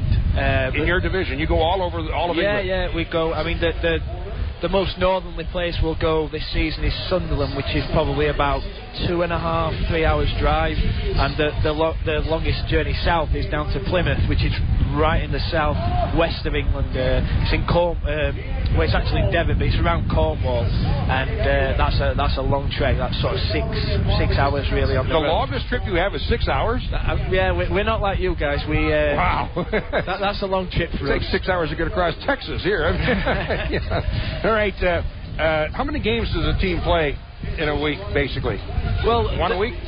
It varies. There's times where the season's got 46 games, so you have to cram them into about 40 weeks, something like that in the season. So it's close to averaging one a week. Roughly, yeah. I mean, but we do play midweek, and there's cup competitions as well. There's 2 cup competitions that will enter the... Soccer loves to add in extra games, yeah, we know. Oh, yeah. There's the FA Cup and the League Cup as well. So over a season, if you have a bit of a run in those cups, you might play 50, 51 games, something like that. Okay, so it's over 1 game a week anyway. All right, unfortunately we're out of time, but it's sure nice to have you here. I wish we could continue this conversation forever, but maybe sometime you'll come back and see us again. Yeah, it'd be great, yeah, hopefully. All right, well, good luck and have a good trip home, and thanks for coming. Thank you very much, it's been a pleasure. All right, Francis Hall again out of the press office for Sheffield Wednesday, and we'll have more for you in a moment. From Paytech Park, it's a 1-0 lead for Sheffield Wednesday over the Rhinos at the half, and this is the Rhinos Broadcast Network. Paytech Park, 1-0 lead for Sheffield Wednesday over the Rhinos at the half, as Rochester trailing, giving up a goal in the 10th minute to Sheffield Wednesday. Now, lacrosse action tonight. The Rattlers playing in Boston. And in the third quarter, trailing 10-9. Boston leading the Rattlers 10-9 in the third quarter. Speaking of the Rattlers, they've got a 3-game package coming up for their final 3 home games of the season, July 29th, August 5th, and August 12th. The Rat Pack allows fans to choose and purchase tickets from 2 of the 3 remaining home games for just $16. Can't beat that. Stop by the Paytech Park box office and pick up your tickets to the Rattlers' final 3 home games. Ranks action for the Rhinos will be here on Friday night, back to league play as they'll be hosting the Seattle Sounders. That's coming up next Friday night. And Seattle coming to town. Let's see, they beat Portland, I think it was last night. They're playing Portland again tonight on a home and home. Home and home, and we need the points. Speaking of last night, should we be sending thank you cards to Minnesota? Soccer Sim had a good point on the pregame show. Coach Callaway was down in Carolina with the All-Stars. Nick DeSantis also down in Carolina with the All-Stars. Look at the results when the coaches aren't with their teams during the week in preparation. Loss for Montreal and a disappointing tie for the Rhinos. So could be a factor. Not to stretch out too many things, but could be a factor. Looks like we might have some changing going on as far as the Rhinos are concerned. See Bolton out on the field. And Joe will be checking it over. I think Kramer's out there. So we'll see what kind of substitutions. Delicate is there. Martinez. So maybe a whole host of changes coming up here for the Rhinos. And it should be what's happening again. A friendly match. Give everyone an opportunity to get some match fitness. Second half action coming up at Paytech as Sheffield Wednesday makes its way onto the field. The Rhinos. Almost a new team on the field right now is coming in. Delicate. Sanfilippo was in. Lyons I saw a moment ago, didn't I? Kramer. Bolton. Hannigan has come in for his first action here tonight. And who else? Martinez also out there for Sheffield Wednesday. No substitutions as of yet. And who are the players that are still out there? Let's see. Taylor is gone. Steele is still out there. Bonsu is still out there. And Pelguda and Kraft. So it's like 7 substitutions. All right, and that is what they were going to be allowed to use. John Ball didn't stay out? Nope, he's off. I thought he'd stay the whole game since he was out suspended last night. I'm surprised he didn't get the full 90. And Becky there? Nope, he's off. Becky's gone. Looks like Delicate and Martinez will be the forwards up top for the Rhinos. For Sheffield, they only made 1 substitution on Wednesday. And you can see Paul Sturck, what he wants to do is get a core of 11, maybe 12 players, get them as much match fitness as he can. Martinez, is he playing as a striker? Yeah, unless he'll be withdrawn behind Delicott. We'll see how that shapes up. So Kraft on the left wing side. The Rhinos now attack the net to our left. That's down into the 18. Headed away by Simic on the near side, and underneath it goes Delicott. Heads it toward the end line, crossing along through the 6 on the backdoor side. Kramer, but that was tipped away and out. On the far wing, moving up on the ball. On the right side, it is crossed down in front again along the 6. Hit ball up in the air, but comes out the near side. Delicott flicks it in the middle. As the ball settled by Steele, couldn't get a shot away at his back to the net. And it's pushed out on the near side. Brought away by Sheffield Wednesday up the right side. After McLean, Bolton takes him down, comes away, but now after the player taken down, the whistle blows, so it'll be a restart for Sheffield Wednesday. Good to see Bolton, a Penfield High School standout, get some time here with the hometown team. He's had a great high school and college career. Now he's making the next step and gets a chance here tonight against a great team from England. On the restart, as Bullen descended through midfield, Burton there is taken down on a nice tackle by Kraft, who gets away with it. However, Kraft comes up hobbling, limping. He got tied up on that one, and he's up under his own power, but hobbling, favoring his left leg. Ball out of bounds, throw it on the near side for the Rhinos. Steele from around his own 25 and into the middle for Martinez. Everybody just standing there. Yeah, it's just... I see. They put it out of bounds. All right. Burton, classy move, knocking out a play as Kraft was down. All right, brought away again as the ball kicked downfield and taken by Sheffield Wednesday. Long to the left wing side. That's headed away out near midfield. Turning after it, Martinez.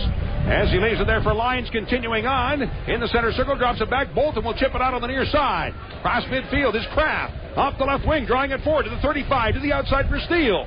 On the near wing, spinning back toward the middle, looks, slots it through. Kramer on the left side, but he's way in behind and offside against the Rhinos. Yeah, way offsides there. But Lyons, he had a great game last night, made his mark immediately. Hopefully he can do the same thing tonight. All set. 20 yards out. Adamson, the keeper, will take the kick. Get a little movement now on the Sheffield Wednesday bench.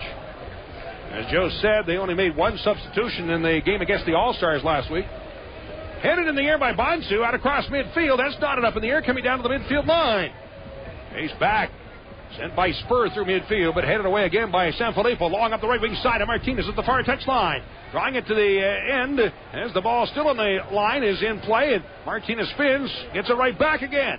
Drops it off. Bolton from 35 yards out to Lyons. Turned back as he's challenged there, trying to spin away from Bulgara. He'll drop it off at midfield. Bonsu's passed to the outside. Nobody there. Out of bounds. Turnover by the Rhinos. It'll be a throw into midfield for Sheffield Wednesday. Bonsu got tangled up with his own feet. A little shocking there. His direction finder wasn't working too well. Way off the mark. Recharged the battery on that one. Ronnie and stepping in nicely to intercept Palguda. Anticipated great. Drops it to the outside. Sanfilippo up the right wing. Ahead for Kramer. As it's tackled away, out of bounds. So in for the Rhinos. It's across midfield. Sanfilippo again. Martinez tips it up the right side. Bolton after it. Or not Bolton, but rather Kramer trying to slip it along in front, but that's deflected out over the end line off of Simic. And a corner kick for the Rhinos. Even if the ball gets through, it's a tough ball to give to Delicott. He's got two players all over him. And even a slide there by Kramer. Stay on your feet. Push it back into the box. Wait for some more numbers to come in the attack. Corner kick off the right wing side. Steele, left-footed kicker, in-swinger.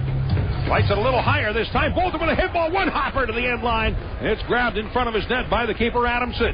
Good to see the youngster here, the local boy, get a chance with the mop top. Nice header there from Bolton. Through midfield, sends it up the right wing, but in behind, offside against the Sheffield Wednesday Owls.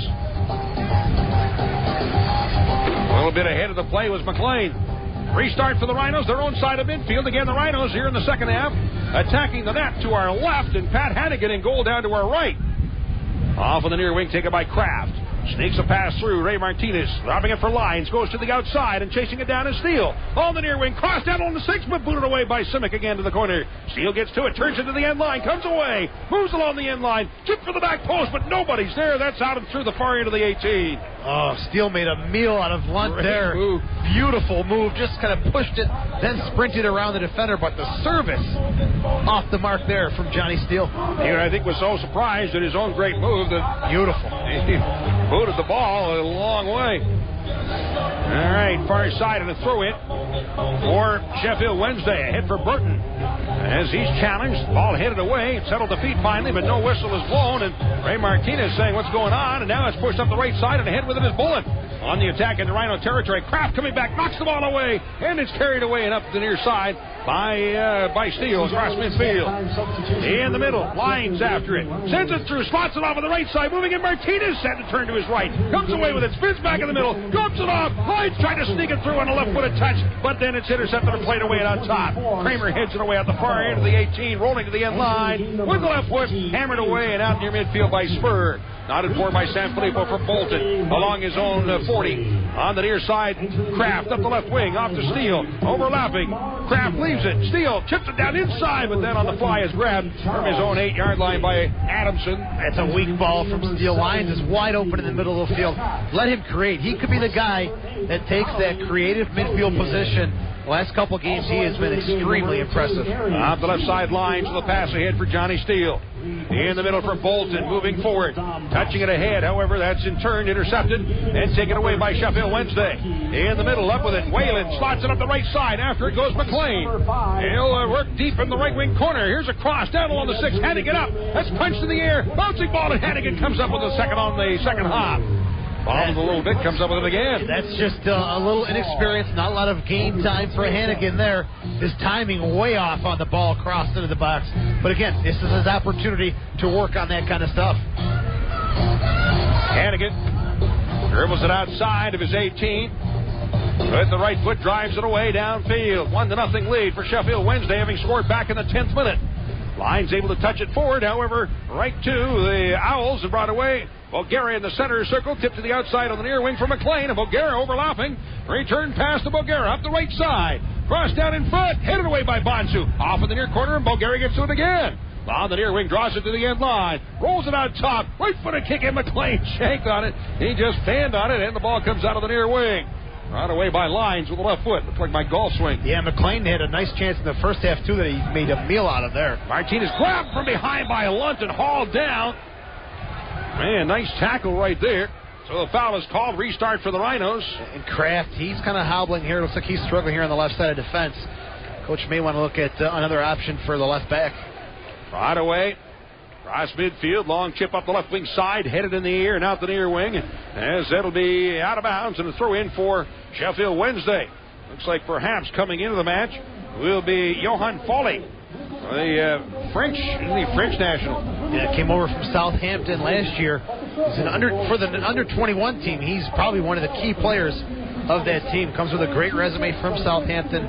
Was on loan for half the season, then they signed him up to a permanent contract this year. Well, was it Southampton got him from Saint Etienne in France for like £250,000, which is how many dollars? Yes, exactly. Yes, you're right. I saw that in your notes. I'm like, come on, Don. You couldn't use the currency converter? You'd have to actually read it, or you actually have to have one. It's on the web, my friend. Well, you know what? I did convert all those inches and pounds. I mean, I got the heights and weights all done. I just didn't go find the dollars. You don't want to go with the 8 stone, 3, whatever they call it? Isn't that their weights? Stones? Well, it had kilograms. I think, kilograms, okay. I thought it was 8 stone and 3 ounces. Well, they actually had 2 things there. One might have been the whatever you're talking about. Yeah. Up the right side. Pass to the outside where it's taken. Dropped back by Bolton. Rolls it out top. Actually, that's not very good for a British subject, am I? Yeah, British history, you'd struggle. And not so much British subject anymore. British sociology, I guess? From Canada, so not a whole lot of English in me, I guess. Cleared through the 6 and headed by Bullen into his keeper. Very dangerous play right there, but Adamson picks it up on one hop, and now he'll have ball to kick downfield. Look at that boot. Wow, all the way down to the Rochester 30, and there Bonsu heads it back to his keeper. Bolton throws it out. No, not Bolton. That would be Hannigan. Throws it out on the near wing for Kraft up the left side and across midfield for Steele. He'll roll along the near touchline, but puts it out. Throw in on the near side for Sheffield Wednesday from in front of their own player bench.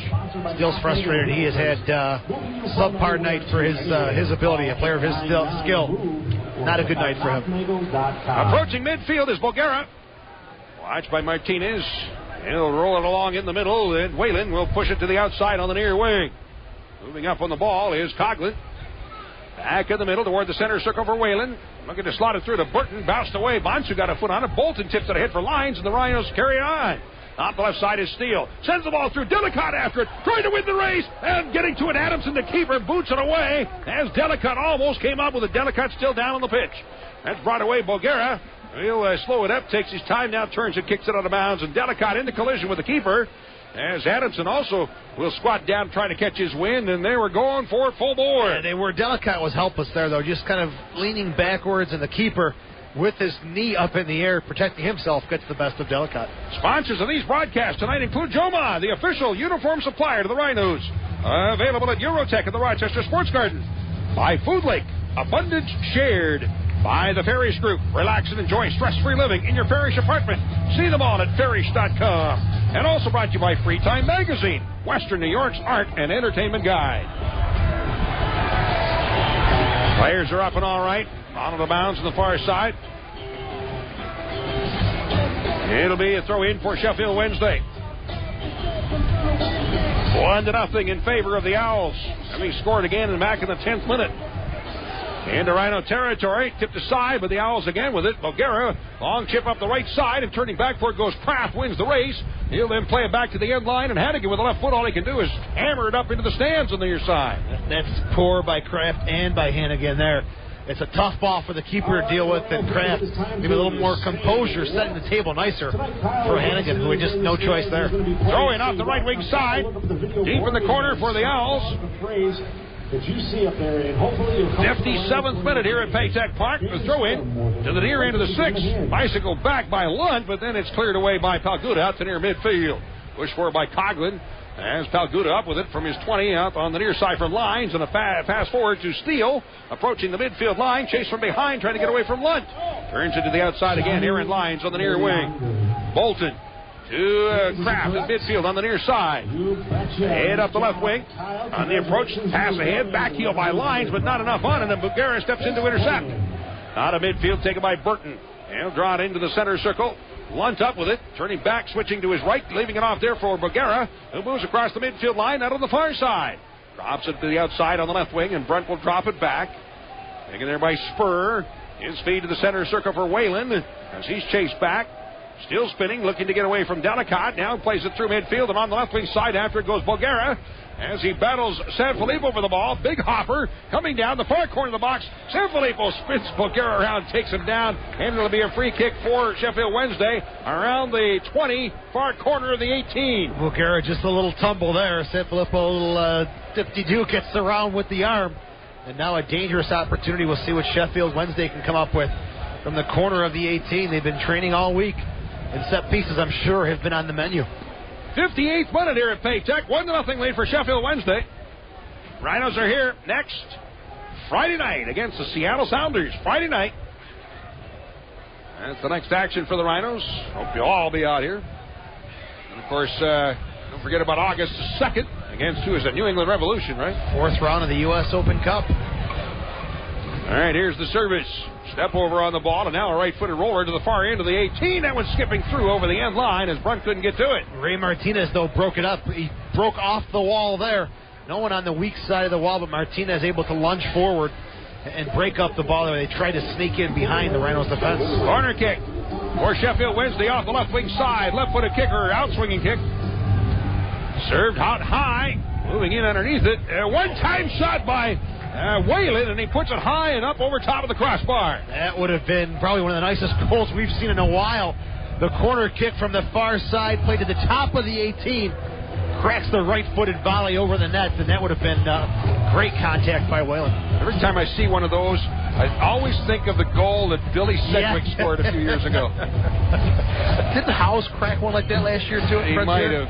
From beautiful ball in the air, one-time volley. And, you know, as a player, when you hit those sweet, you just know it's going on target. That time, it's a little off the mark. Hannigan sends a low line drive kick through, flick forward by Delicott, but Simic at his own 35, able to send it down into Rhino territory, and behind is Burton, offside flag in the air. Play continues. Off the right side, brought forward to midfield. Sanfilippo, cross midfield, but blocked away, and that off of Brunt and out of bounds. Throw in at midfield on the far side for the Rhinos. See, last night the referee and his assistant had a great understanding.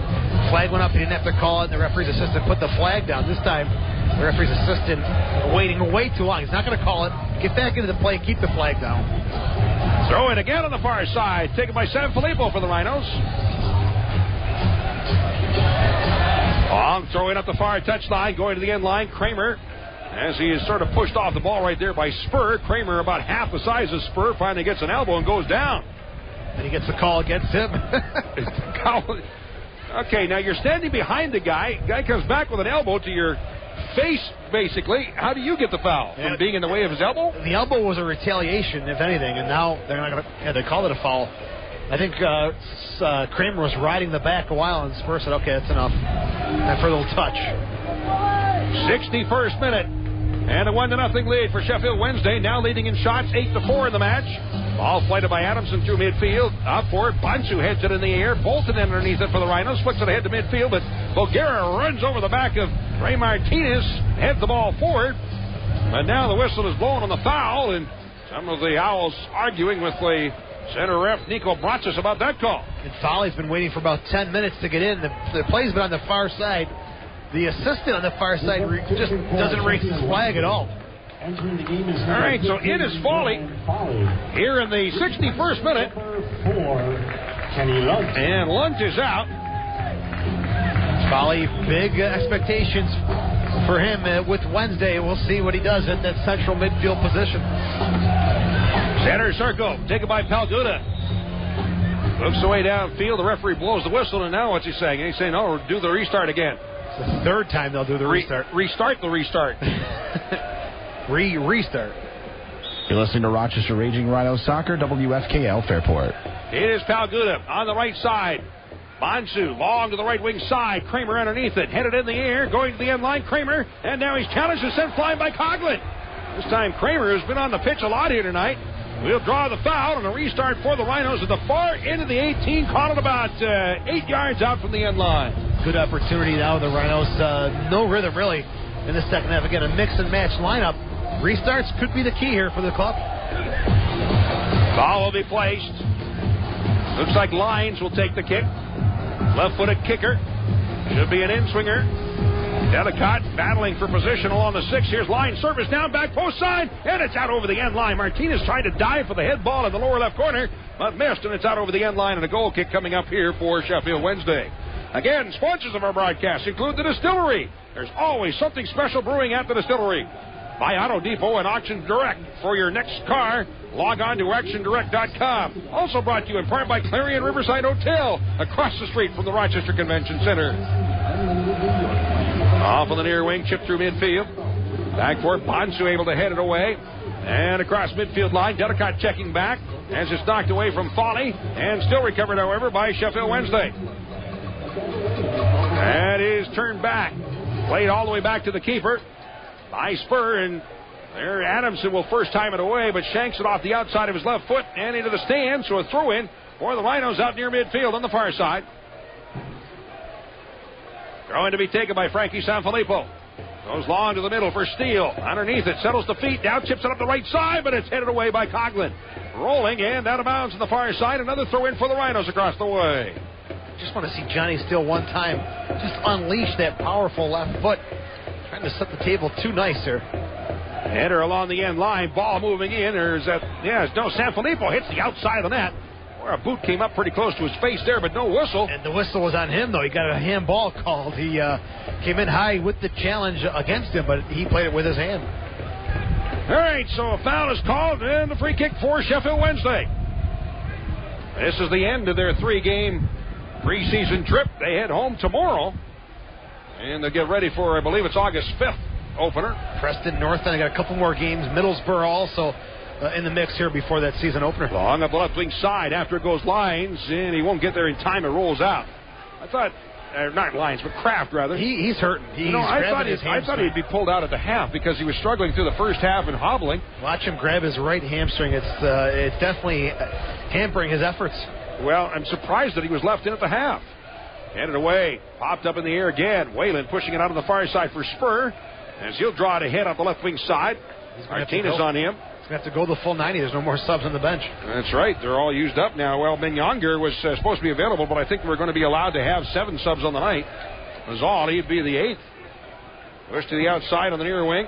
1, 2, 3, 4, 5. Oh, no, 6. So there is one available, and that would be Menyonger? But does he go back to defense? We'll see. Well, Kraft sliding it back his own side of midfield. Kraft is struggling. Or it's taken by Bonsu in the center circle. Yeah, now he's yelling at the bench and grabbing on, as Joe said, to his right hamstring. Off the right side lines as he's taken down. A ball will be by Sheffield Wednesday. Long service downfield. One bounce down inside the 18 where it's stopped by Hannigan. He might get wrapped by Dave DePasquale. And we'll see if anybody's warming up for the Rhinos on this near side. Well, I don't see anybody down here. Looking, there's been Younger sitting on the bench still. Kraft may try to fight through it. Oh, I see. Dave DePasquale coming over with a wrap. They're putting some hot stuff on his leg, the back of his leg. You got to borrow some of that magic spray from the Wednesday trainer. That stuff does wonders. Okay, so no wrap. It's just some hot stuff, I guess. A rub. Trying to loosen that up. Get the heat in the back of that leg to loosen up the muscles. All right, so a throw in on the near side for the Rhinos. Still trailing 1-0. We're in the 66th minute. Throwing along the near wing to Ray Martinez. A Cuban national trying to turn away, but taken away by Simic. Off on the near side, Simic to the end line. Delicott helping out. Delicott from England. He'll roll it down along in front, but that's popped up in the air out of the near side. On it away on the wing, and Kraft after it. Able to bicycle it forward. That with the other leg, with the right leg. That was a good one. Yeah, very nice. Out on the near side, Burton checking back at midfield. Bothered there by Bonsu. 1v1 drops it off. Bullet. On the near side, Simic jams it up the right wing, but it rolls out of bounds off of the near touchline. I hate to say this, Tom, but it's like we're seeing a repeat of last night's second half. Just no activity. Throwing along the near side, Palguda. As the foul is called on Palguda, grabbing on to McLean. So it'll be a restart for Sheffield Wednesday from the Rochester 35 on the near side. We saw huge portions of play last night between the 18, between the boxes, before Toronto did score that cracker, but kind of seeing the same thing here again tonight. Ball will be taken on the restart. The kick provided by Bullet. With the right foot, sends it down inside. Flick toward the middle, but it's knocked away and out top the 18. Ryan turning back for the ball. Spins it off in the middle. That was Brunt, rather. And finally, Bolton will chip it up the right side, and Martinez after it. Approaching midfield. Feeds it through to Delicott. Works wide to the right side. Return pass. Trying to sneak it behind Martinez, but drawing back to bring it away is Bulgara. He's got those long legs. He's got a great stride. He has been all over the place tonight. Earned away up the far wing. Bulgara able to keep it in along the wing. Pass ahead. Brunt in the middle. And comes up with the ball on the return and approaches midfield. To the outside on the far wing. Dropped back by Burton for Foley. As he spins around and is challenged there by Kramer and Bolton knocks it away and comes away. Up the right side, challenged from behind now by Foley. And the ball is, the flag is in the air, crossed away, foul is called. Another substitution coming up for Sheffield Wednesday. That's a bad call. Bolton, you can see he's struggling with the pace of the game. A little too slow with the ball at his feet, losing it a couple times. Lucky to get the call. The end of the match will be Burton O'Brien coming into the end line. Kraft after it, and he slides out over the end line, didn't get to it in time. I tell you, Kraft he's thinking of pounding tonight. Brunt will be coming off, and O'Brien going in for Sheffield Wednesday here in the 68th minute. Goal kick for Sheffield Wednesday. See if there's any tactical adjustments. Brunt is surprised that he's coming off for O'Brien. They've really stuck now with a 4-4-2. Pretty tight here in the second half. 69th minute. This is just the second sub of the night. As Brunt is out, and O'Brien is in. They've got 15 players. Yeah, they have just two more available for substitution, McAllister and Bowden. Luke Bowden. The game is number 14. So O'Brien is in, and here's the goal kick, low out toward midfield. Tipped across midfield into Rhino territory. There's just to our right here in the second half. Knocked away from Burton. The Rhinos have it. Steal pass forward to Martinez. As he looks and feeds to the center circle. Lines continuing on. To the outside of the right wing and catching up is Sanfilippo. Takes a look. Long high floater off of the near side. Switches it to the left wing and headed toward the end line by Delicott. But the keeper, Adamson, will let it roll out over. It'll be a goal kick for Sheffield Wednesday. Sponsors of these broadcasts again tonight include Nextel, helping groups get things done. Call 800-NEXTEL-9. By Best Volvo, Rochester's exclusive Volvo dealer at 1500 University Avenue. Also brought to you by World Gym, the official strength training facility of the Rochester Sports Group at 1717 East Avenue. Ball flighted through midfield. And just barely over top of the head of Palguda. Brought forward Burton, tries to send it through. In behind is McLean and offside. Burton trying to return the favor. McLean has set him up quite nice this evening. But he had a player wide open in O'Brien on that far flank. And again placing the ball at his 20. Set to the goal kick. Right-footed, delivered downfield. Underneath a Delicott. Couldn't get to it. Bulgaria hits it back at midfield. Kraft has it. As he's challenged there, turns to get away from McLean. At midfield, sneaks a pass through the lines. Trying to turn to the outside. However, that's intercepted and taken away by Sheffield Wednesday. Off the near wing. Whalen on the right side. McLean. Return pass to Whalen. Sliding in Pelguda. And he wipes out and takes down McLean. And the foul is called. You know, I think it's a good move, though, by Pelguda because the Rhinos' defense had no shape there. He's got to slow things down. McLean, Whalen were doing a good job weaving in and out of the Rhinos' defense. And Sheffield Wednesday, nice little rhythm going on here. 1-0 lead. Not taking too many chances. This is a chance for them to protect a lead here late in the match. It's a restart, a free kick for Sheffield Wednesday. On a 25 yards out off the right wing side. With the kick, it'll be O'Brien, left-footed, sends it down inside the 6. Head ball up in the air by Bonsu. On top, nodded forward, flicked ahead. And Foley tips it aside before Lyons could get to it. They both went down, the ball out of bounds on the near side. Throw in for the Rhinos. Steele, and he's going to leave it there for Nate Kraft to take the throw in off the left wing side. One bouncer out of midfield.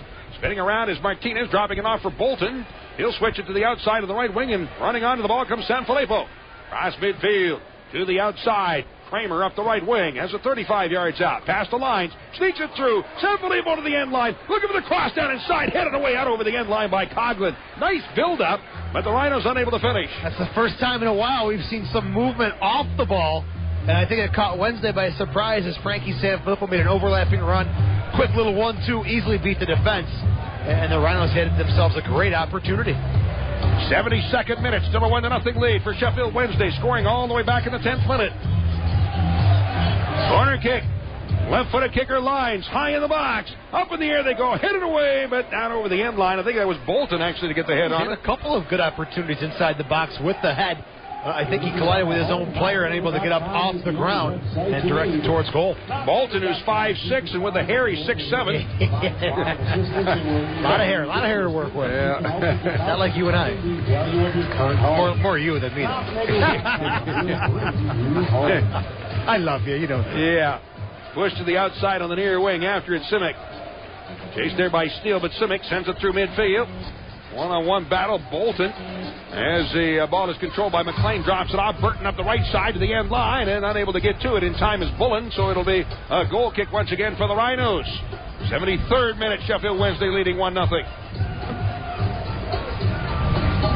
Johnny Manyager has not loosened up at all, so it looks like he may not get any time at all. This is the finishing lineup for the Rhinos.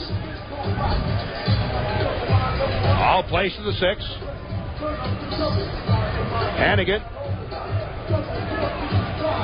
waits for the players to move out. Now with the right foot, drives it away. Low kick through midfield.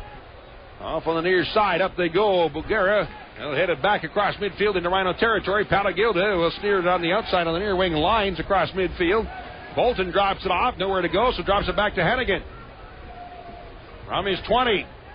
Hannigan looking away and downfield. Turned out to be a very pleasant evening here tonight. Perfect night for soccer. Across midfield. It's Kramer chasing after it. That one pops up in the air. O'Brien will volley it across midfield for Burton. Settles it off the chest on the far wing. Turns it back at the midfield line and drops it there for Whalen. Plays it deep to his own end of the field with the right foot. That's sent through midfield into Rhino territory. Bullen now deep in the mix. Heads it in the air. Coming down to the 18. And Bonsu will nod it back to his keeper. Geez, there's just nothing happening here.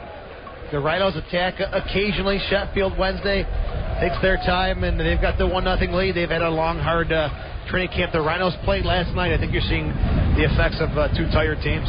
Long service downfield. Ball knocked down by Martinez at the 20. Settles over Delicott. Picked off his left foot. Never got a shot away. Hines drops it out top. Bolton switching to the outside on the near wing, and moving up on the ball is Kraft. From 40 yards out. Sends it down inside. Delicott trying to get up. Runs into Adamson again. Then another collision with those two. And Adamson down on the pitch. And Adamson is not getting up very fast this time. He's definitely their first choice keeper. Their backup keeper is a 17-year-old who's yet to make a first team appearance. And again, as we said earlier, the goalkeeper situation for Wednesday is going to be a very interesting situation. They've got to bring someone else in for some depth. Well, Delicott is from Kent, England. Has been playing over in this country actually for quite some time through college. A couple of years in Richmond and this year here in Rochester. But still, certainly his English background is there, as he, of course, has the English accent. The roots are there. Something like a similar situation with Simic the other way, huh? Exactly. At midfield, blocked away by Ray Martinez. Turns it ahead, and he's taken down on the tackle, but play goes on. In the middle, Whalen for the Sheffield Wednesday. Turns it ahead to the outside, up the left wing, O'Brien. Pass at the far corner of the 18. Drops it toward the end line. Spur with a cross down in front. Up in the air they go. Knocked away. Booted in off the right side. It's put away as Hannigan up for the ball. Couldn't come down with it. Finally spun inside the right post by McLean. And Sheffield Wednesday up 2-0. Just a good ball into the box. Wednesday taking their chance. They know they've got a keeper in there who was a little shaky on an earlier cross there. And Hannigan's got to shoulder some of the blame there. A little late reacting to the ball. McLean, it settles right down to the inside of his right foot. No problem for the easy finish there. Hannigan been very shaky, but again, he's young. Hasn't seen a lot of game time. These kind of things are going to happen. Now McLean with a nice little touch on the right wing side, just inside the post. Scores his second goal of the night, so Sheffield Wednesday now up 2-0. Easy finish there. He'll take that all day long. And the Rhinos, again, mixed match lineup. Things happen. O'Brien found a lot of space on that far flank to set up the cross. 76th minute here at Paytech Park. Line dropping it back for Pelguda. On the goal. McLean. With the assist to number 3, Tom. And Spur will draw the assist. McLean for Spur. That was O'Brien. As the ball on the far wing, no, O'Brien overlapped to the outside for Spur. And then moved to the end line. Yeah. Good point. Off of the far wing, still headed to keep it in. Spur on the left wing side, run from behind and knocked down by Sanfilippo. So he paid the price for that assist. And the foul is called on Sanfilippo. But Hannigan, again, if that's Vallow, I doubt that ball gets tapped right to the foot of the forward. He gets caught or punched to a safer position on the field. Cross midfield into Rhino territory. Underneath it is Burton. Drawing it forward. Challenged from behind by Lyons. Burton will drop it off for McLean. Foley off on the near side for Simic. Moving forward at the Rhino 35 and a pass off in the middle. Touch back for Foley. Drawing it forward as he stuck it through Lyons and then goes, wow. That's a bad call. Lyons came in. He blocked the ball. Simic sent it, or rather Foley sent it through. The ball was already through, and then he stumbled and went down, and the whistle long after. The ball was pushed about 7 yards ahead. Foley had no chance to win that ball, but he wins the obstruction call anyways. Jeez. Free kick from 35. Whalen up the left wing side. Bolton couldn't get to it. Headed away by Sanfilippo and out on the near side, and ball will have Foley it out across midfield. Running back, Spur. He knocks it down, trying to settle the ball, and turns it off on the left wing side, chased by Kramer. Cross midfield. Rhino territory, sends it up the wing, deep to the corner. As they battle there, Sanfilippo able to knock it away, and Hannigan will first time it away and downfield. High floater in underneath the Delicate. Settles the ball to feet, pushing it to the outside of the near wing, but unable to reach it as Steele. And it's carried away again by the Sheffield Wednesday Owls. Jonathan Steele, another one coming from across the pond.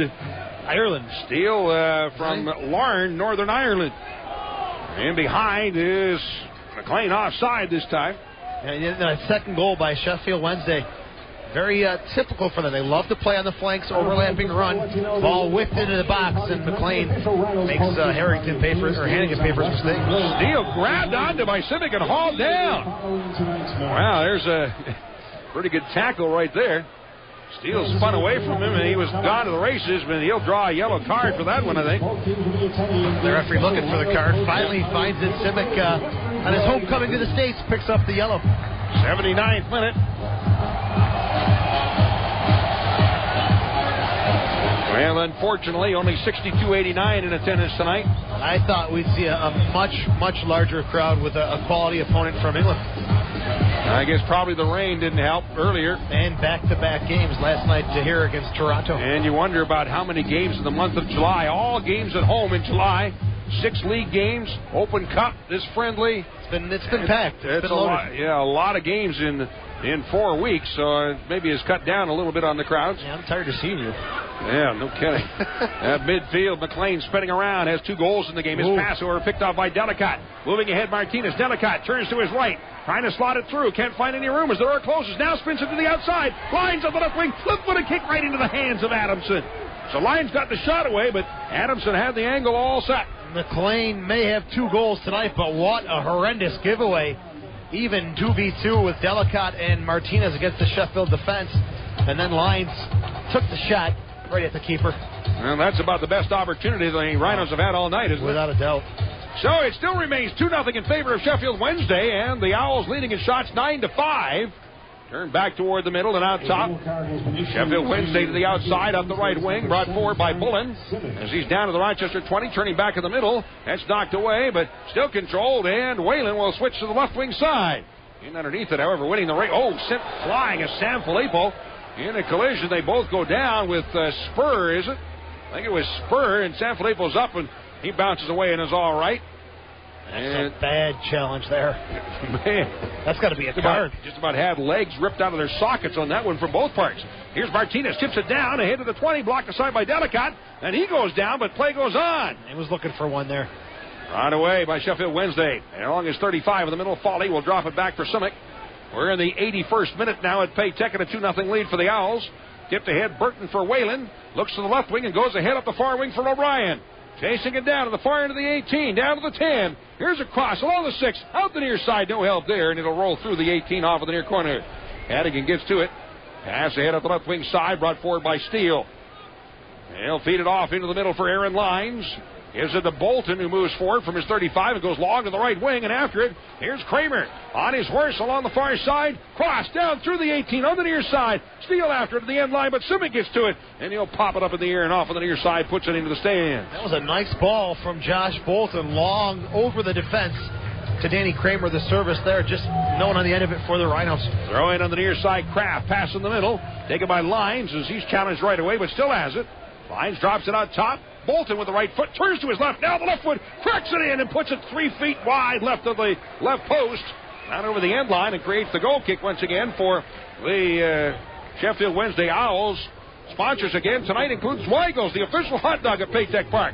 Cintas, the service professionals, discover what Cintas can do for your organization. Also brought to you by Phoenix Graphics for all your printing needs.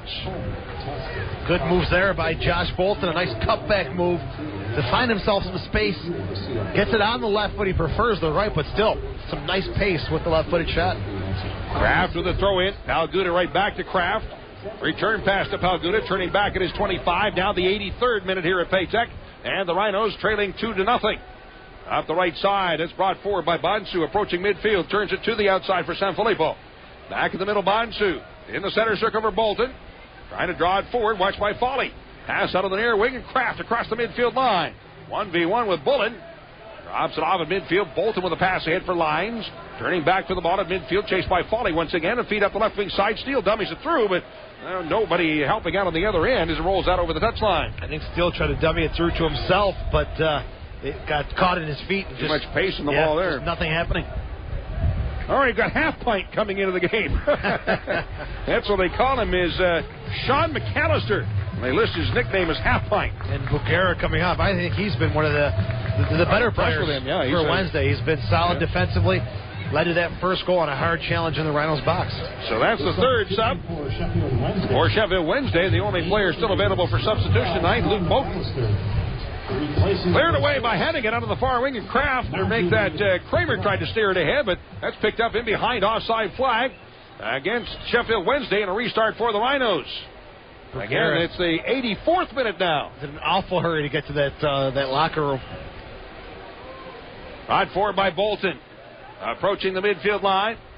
Bolton sneaks it through, blocked up in the air, comes down after it again. McAllister knocked off his foot, and it's picked up by Martinez. The Rhinos have it, switching to the outside on the near wing for Steele. Off the left wing, Simic on him. 1v1 Steele. Cross down, bouncing along the 6, and booted away out over the end line. And doesn't even make it over the touchline. Deep in the corner, over the touchline. It'll be a throw-in on the near side for the Rhinos. Steele to take the throw-in, goes to the corner for Martinez. Back on the near side for Johnny Steele. Brings it off on the near wing. Kraft drops it on top, 35 yards out. Palguda sends it down in the middle. Up goes Delicott, couldn't reach it, and the ball pulled away by Whalen as the Sheffield Wednesday Owls have the ball. Dropped off for Spur, pass in the middle, intercepted by Martinez. Turns with the right foot, takes a crack at it, but that hits the defender. Spur standing along the 18-yard line. Long ball cleared downfield. Bonsu heads it back to the keeper, Hannigan. Some of those giveaways by Sheffield Wednesday got to be eliminated once that season starts. Those things they'll be made paid. They'll be made to pay for those. Long to the right wing, but in behind is Kramer. An offside flag is in the air. Gets the cross in front, but still the offside flag. The shot, another shot blocked away by Adamson. Makes 2 great saves, but they don't have any meaning because it's still offside out of 35 yards out. Still will not go in for the Rhinos. Well, Adamson has played fairly well. This is his chance to showcase for Paul Sturrock after sitting as a reserve for his whole tenure at Sheffield Wednesday against Scott Carson. Came in, and that's going to be a big loss for the team there. I doubt he's going to come back. As each day goes by, other teams in England will surely pick up his services. And we'll be getting a look here at Luke Bowden will be coming into the match, as he'll be replacing Burton in the 86th minute. That's the last sub on the night. Burton, a newcomer. Burton hasn't found his stride just yet up top. Had 3 goals when he joined Sheffield Wednesday. But, again, just some opportunities on this trip that he didn't finish. Not happy with his performance. But with more game time and some more training, I think Burton is going to be a quality forward. So Bowden moves in up front as the forward. Ball kicked away downfield by Adamson, floating down at the Rochester 30. Bonsu heads it and heads it again. Underneath it is Whalen. On the left wing side, sneaks a pass through, spinning around to the far wing, turned to the outside by Bowden, and spun off deep to the corner as it's taken by Bonsu in the corner. They battle deep, one-on-one, the ball rolling to the corner. Still kept in play. Now it's off a leg and out. And it'll be off of Kramer, so it'll be a throw-in deep in the far corner for Sheffield Wednesday. No urgency here, taking their time. They're going to pack things up and protect this 2-0 lead. Throw in on the end line as they battle for it. Here's a cross down in front. Hannigan up in the air, comes down with that at his 2. So brings it away. Still a little nervous. He can jumping up, not sure. The smooth hands of Scott Mallow we're not seeing so far in Hannigan. Yeah, he's very excitable in his calm stages anyway. I saw him yesterday in practice. Wow, he is high strung. One touch on the ball. It's out of bounds on the near side. Kramer stepping up for the throw-in. On the midfield line, Lines turns it to the outside again for Kraft. Pass off to Bolton, spinning it to the outside of the near wing, sneaks it through. Lines with it up the left wing as they get tied up, and Lines had it bounce off his shin and out. Lines, the player from New Zealand. And he's frustrated. Again, this is a lineup that the Rhinos don't normally use in league play. So they're just, you're going through the motions here, trying some different things. Long ball cleared along the near side. Bowden battling Bonsu. And Bowden has it to feet. Play in the middle. Palgoda tips it aside, but Foley is there. And take it back by the Owls. Pass to the center circle for Whalen. Switching to the outside of the left wing, and Spur drawing it forward. As he'll move it along the far touchline. That away from O'Brien and out. Throw in for the Rhinos from around their own 35. On the far side, Martinez will bike it back over the midfield line, but then he puts it up into the stands. All right, a head across midfield off a chest. Knocked down and carried forward by O'Brien. Sanfilippo coming back to get in the way. It's turned out top for Foley. Has it 30 yards out. He'll drop it deep. And pushed off on the near side by Simic up the right wing. 88th minute. And a 2-0 lead for Sheffield Wednesday. Challenged by Steele, who turns and takes the ball away from Simic. Up the near wing. Turned to the outside. And it is a play is whistled down. The referee was waiting to see if there was going to be an advantage where Simic was grubbing on the Steele. No advantage. Makes the call. Martinez in the center circle. Long to the right wing side. Sanfilippo chasing it down in the corner. Spur chasing him as the ball rolls to the end line. And Spur has it. Turns to the outside to get away from Sanfilippo. With the left foot drives it off. And out of bounds on the far side. Throw in for the Rhinos. 35 yards out. There's the throw in. To Lines along the far wing. Drops it back at midfield for Palguda. 89th minute now. Lines looking around to Bolton. Moving ahead on the left wing side for Steele. Drawing it down to the 20. Turns to get away from Simic. Still has it. Now with the left foot crossing along the 6. Headed up in the air and out. Bolton chasing. However, that's flicked forward by the Owls. Bolton getting to it. Pops it up in the air and then settles it. Well, it rolls away, however, taken back and pushed forward out to near midfield by McAllister. Off on the near side. After it goes Bowden. On the right wing, down to the 20. Watched by Bonsu. Tried to sneak it through, but lost it. Gets it right back, however. On the left wing, tried to cross this time with the left foot. Slide tackle on the ball by Bolton, or rather by Bonsu. And the ball delivered downfield. Delicate in a race with Coughlin, who plays it back to the keeper. McAllister takes it there, and he'll roll it away out of the box for Spurs. Delicate has been shut down tonight. Coughlin has done a good job on the big man. Big man versus big man. Coughlin's won the battle. Simic up the near side. Again, McAllister, a roller along the midfield line. Bolton on the give and go. Return pass on the right side, too far ahead. Throw in on the near side for the Rhinos from their own 35. on the near wing for Steele. Spinning, blocked away. Simic put it off the leg of Steele and out, so it'll be a throw-in for Sheffield Wednesday on the near wing. Throw in for Bowden. Off the chest, settling it back in the midfield line. Spinning back Wayland on the near side, and there is Bullen to chip it up the right wing. In underneath the McAllister. Settling the ball 20 yards out. Look for the kick, but right into the midsection. Hannigan bobbled the ball, dropped it. And somebody was right there on the doorstep, but Hannigan able to pounce on it. Nerves again. The shot drilled right at Hannigan. But the Rhinos defense now starting to open up. They're going to push forward, take some chances here late in the match. Bolton long to the right wing side. Underneath it, Kramer. Stoppage time. 1 minute of additional time. That's all. 1 minute. Push ahead. Out on the near side and brought forward by McAllister.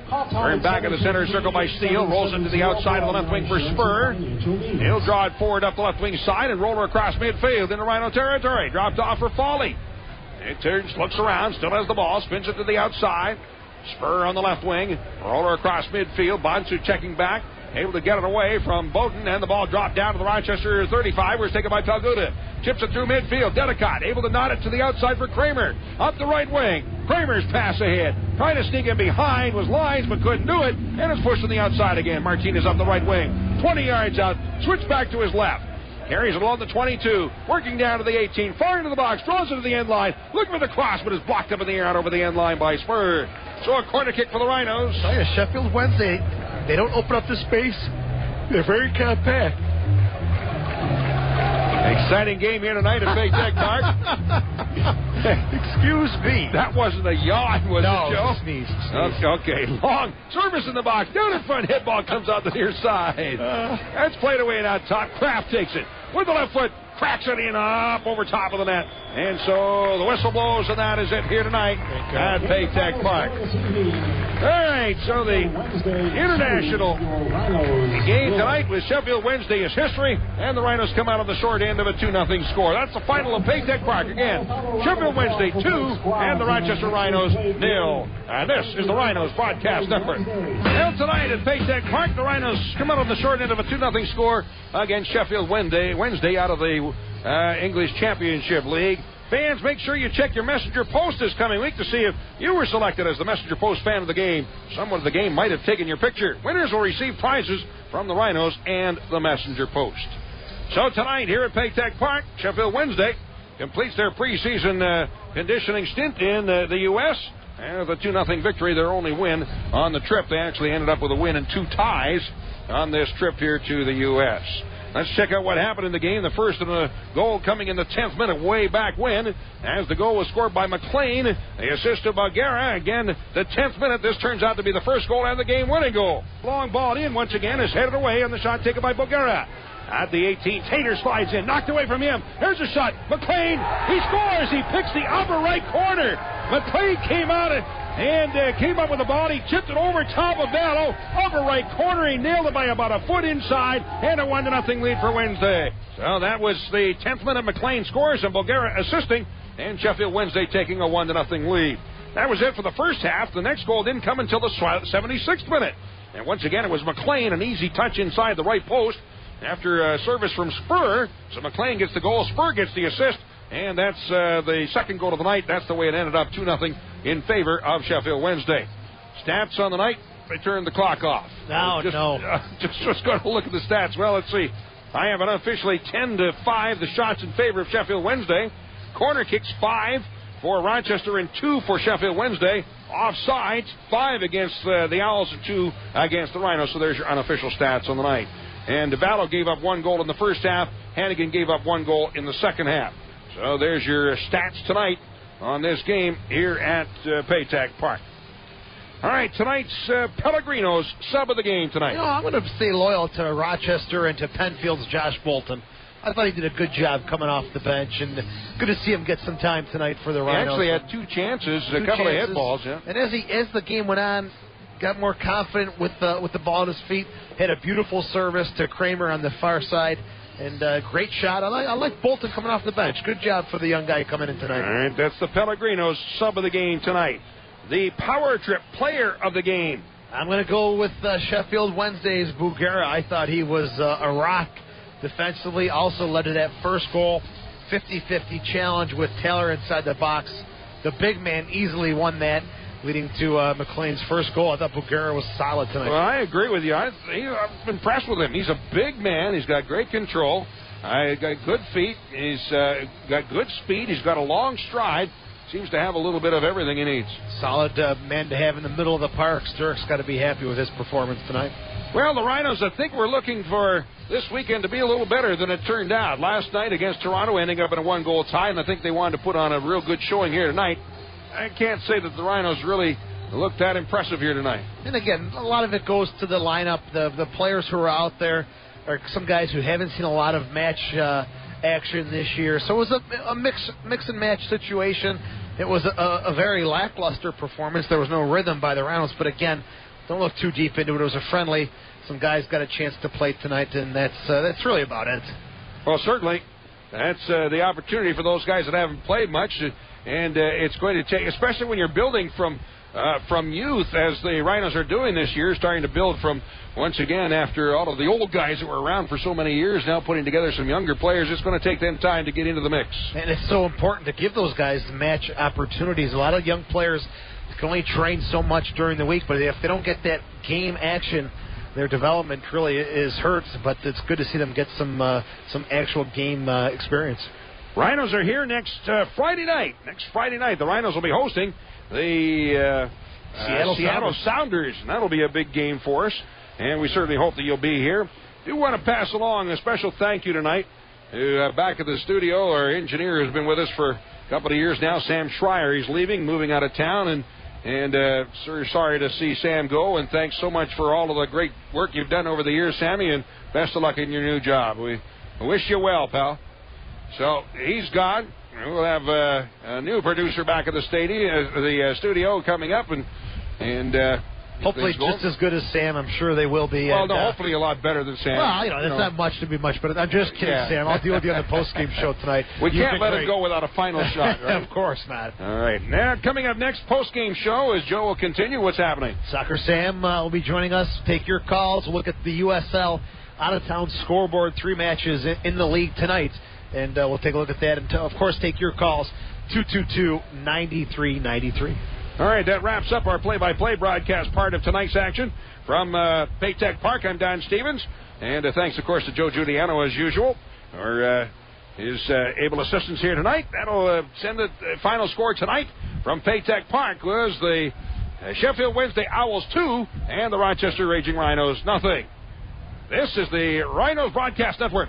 Hi, Soccer Sam here for Salvatore's Pizzeria, the family from Rochester, New York, and proud of it. Salvatore's has been supplying schools and nonprofit groups with all their pizza needs since 1978. Salvatore's Pizza Fundraisers. Your group can sell and make pizzas, or Salvatore's Pasta Sauce and hot pizza slices. Salvatore's will deliver hot pizza slices to your event, pre-cut and ready to sell. Call 234-5555 or check out salvatores.com. 234-5555. Salvatores! Cheering on your Rhinos is even more fun with a group of friends, teammates, family, or coworkers. Group rates are available for parties of 10 or more. Groups will sit together, and your group name will be displayed on the video board. We also have special catering packages available for groups.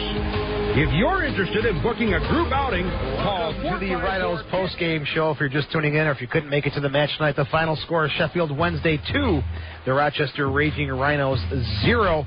It's time now for the Food Link out-of-town scoreboard. 3 games in the USL First Division tonight. Out in Charleston at the half, the last score we have was Charleston 1, Miami 0. Dusty Hudak also saving a penalty kick in that game. And then also in Puerto Rico taking on Atlanta, 1-1 Puerto Rico at Atlanta. 10 p.m. kickoff. Portland is at Seattle. That's a look at the Food Link out-of-town scoreboard tonight. Again, the final score here from Paytech Park. Sheffield Wednesday 2, the Rochester Raging Rhinos 0. When we come back, we've got a bunch of things going on for you, folks. Soccer Sam will join us. We've got trivia, your chance to win 4 tickets to the Rhinos and the Seattle Sounders. Of course, your call at 222-9393. Stick around. Coming up next, it's the Nextel Direct Calling Show. Your Rhinos will collide with the Seattle Sounders on Friday, July 28th, 8 o'clock at Paytech Park. This game is presented by Farish. Immediately following the game, enjoy a fireworks display. Visit the Rhinos website at rhinosoccer.com and click on the Zweigels link for a special ticket package offer. For tickets, go to the Paytech Park box office, Ticketmaster.com, or call 232-1900. That's 232-1900. Soccertown, USA. Your team, your turf. The news is out. The Daily Messenger and Post Weekly newspapers now reach 250,000 readers every week. Wow, that's a lot of readers. Post Weekly newspaper circulation in Monroe County has grown by 90%. There are now over 850 convenient locations to pick up a Post, plus home delivery. And the Daily Messenger with the Ontario County Connection offers near saturation coverage of Ontario County. Now even more readers look for the Daily Messenger and Post Weekly newspapers for news, sports, entertainment, and classifieds. Plus, with upscale advertising supplements like healthy living, kids, and seniors, there's something for everyone in Messenger Post newspapers. Call 800-724-2099 to find out more. Want a new kitchen? How about a deck around your home or pool? You deserve it, and Ridge Lumber will design, remodel, or install it. Is it time for replacement windows or doors? Ridge Lumber can make it happen with no interest or payment for 12 months. From design to installation, it's all at Ridge Lumber. For 60 years, they've been in the Rochester area helping people with their home improvement projects, and Ridge Lumber is employee-owned and operated. Make your dream happen. A new kitchen, new deck, windows, or doors with no payments or interest for 12 months. See store for details. Ridge Lumber designs, remodels, and installs so you don't have to. Log on to ridgelumber.com. Call 266-7700 or stop by 610 Hollenbeck Street off Ridge Road East in Irondequoit. Installation and remodeling services by Ridge Lumber. Find it all at Ridge Lumber. Come on in or call this number 266-7700. They install so you don't have to. Next up, it's your turn to sound off on tonight's game. It's the Nextel Direct Connect post-game call-in show. We will take your calls. We would love to take your calls. Call in now, 222-9393. All right, soccer fans, it's time for the Nextel Direct call-in show, driven by Auto Depot and Auction Direct. Joe Giuliano with Soccer Sam, and the final score tonight, Sheffield Wednesday 2, the Rochester Raging Rhinos, nothing in a friendly here at Paytech Park. Coming up tonight, we'll take your phone calls, folks, and we've got a chance for you to win 4 tickets to the Rhinos and the Seattle Sounders Friday the 28th right here at Paytech Park. And now, barging his way into the broadcast is Soccer Sam. Sammy, how you doing, bud? Got good. I thought it was a very entertaining game. I saw some nice positive things from some of these younger kids tonight. Josh Bolton, I thought, looked great in the second half. Did some nice stuff. Couple chances there at Delhi. And it looked like to me that Johnny Steele was auditioning. Don Stevens, good night. Don, good night. The Don of broadcasting, have a good night. Great job as usual. I don't know how he does it, but I'm sorry, go ahead. I got to talk about him in a second because before the game, he memorized all the numbers of the players according to Sheffield Wednesday's website. Then they come out and they change their numbers. The guy within 2 minutes had it nailed down. He's the king. Really? He's the king. But go ahead. I'm sorry. No, but I thought Johnny Steele played great. I think he was like auditioning. I mean, he had his opportunity. I mean, this is where he wants to be. He wants to be at that level. He wants to go back to England someday. That's his dream. I thought he played his heart out, but I could be wrong. But I thought he did. My take on the whole philosophy or the whole thing tonight was the Rhinos had a mix and match lineup. The system wasn't going to be very smooth again with players who are not used to playing with one another. Take it for what it was. It wasn't a very great performance. Not a lot happening, especially in the second half. But again, it was a friendly chance to try out some different things. We'll leave it at that. Let's take some calls, though. I tried some different things, too. Yeah, I'm sure you did. Different food? No. Cheetah Pet. You ever had a Cheetah Pet before? I put some of the seeds on my hair when it started raining. Look at beautiful. It does look longer, Sam. All right, the number, folks, let's get the calls going right now. 222-9393. First in line is Ryan. You're on the post-game show. How are you tonight? I'm good. How are you? Good. Thanks for calling. What'd you think about the game tonight? Well, I think that the lineup was a little bit messed up, and I think the fans wanted to see a good game played by both sides, and really with all the people that were playing that really shouldn't have, kind of messed it up. What do you mean they shouldn't have been playing, though, Ryan? Why do you think they shouldn't have been playing? Well, some of them. Well, I wanted to see a good match on both sides, and it looked like Sheffield just beat us all over the place. Huh. I agree with that, but for the Rhinos, you got to give these young guys, a chance to get some game action, because you can practice till you're blue in the face. If you don't get on the field and play against a different opponent, you're not going to develop, and that's what tonight was about. And again, let's not look too deep into anything. Tonight was about giving guys a chance to get some match experience. I'm sorry, buddy, that some of the guys you wanted to see didn't get as much time tonight, but it's a friendly. It's a chance to try things, though. Kid? Yeah, I thought Perry was going to play because he's not been playing lately. Well, Jason Perry tweaked his ankle. Let me give you some updates, Ryan, on maybe why some of the guys that you'd like to play didn't play. Jason Perry tweaked his ankle, his Achilles, yesterday, and so it's been bothering him. Kenny Burtz has like a softball in his calf from the kick he took on 3 minutes into last night's game. So he's been trying to get that out of his leg. And come on, one more. Greg Howes was kicked last night really late in the same toe that he's been having a problem with, so he's nursing that. So those three guys are kind of out of the lineup totally. Matthew Delicott is nursing an injury. He played the second half, but he couldn't start because he was nursing an injury. So a lot of those guys, but Ryan, games like this, I want to see our depth and our talent, and I think it's important to have these guys play. Do you play soccer right now? Well, I played soccer last year. You did? Cool. Yes. Well, you seem like you're very knowledgeable, and we appreciate guys like you calling the show. That's cool. Yeah.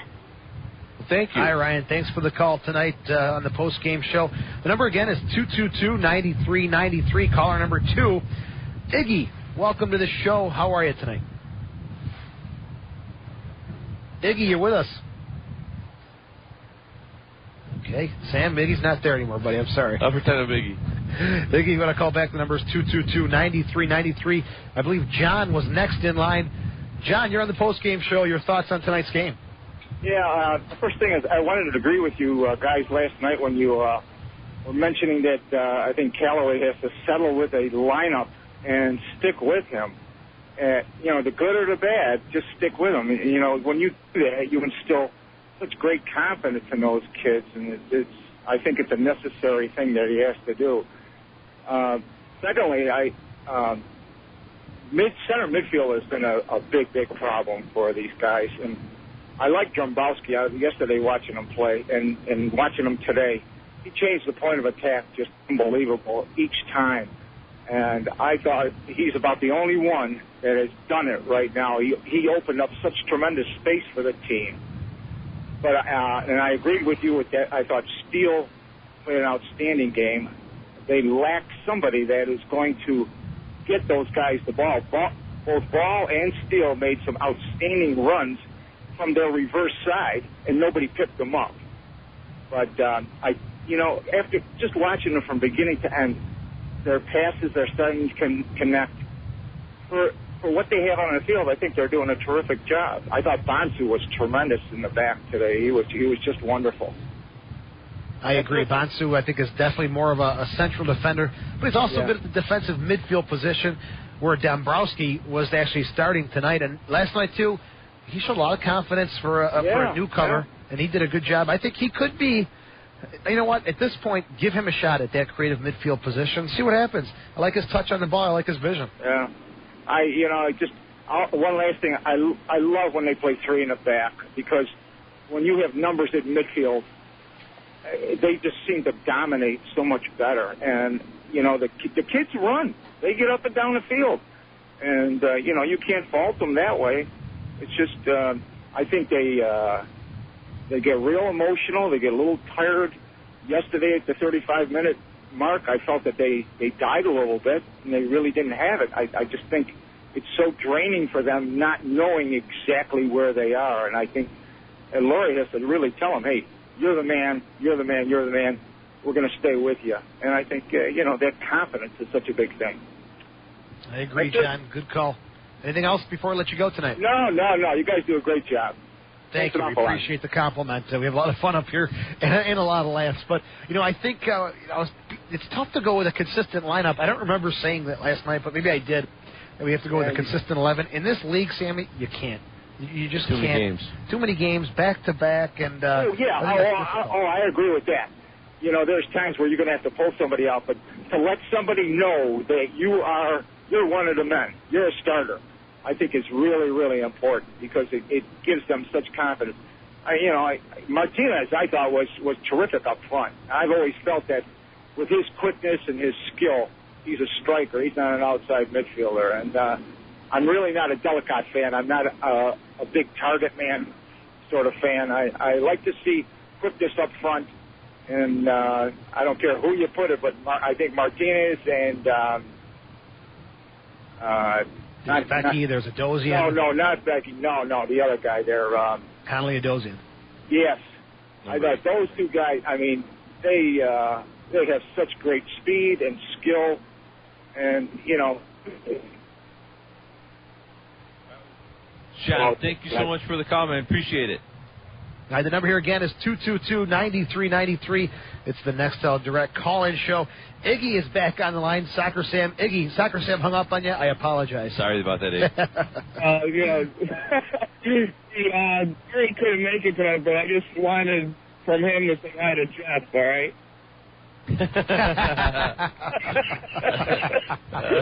That's good.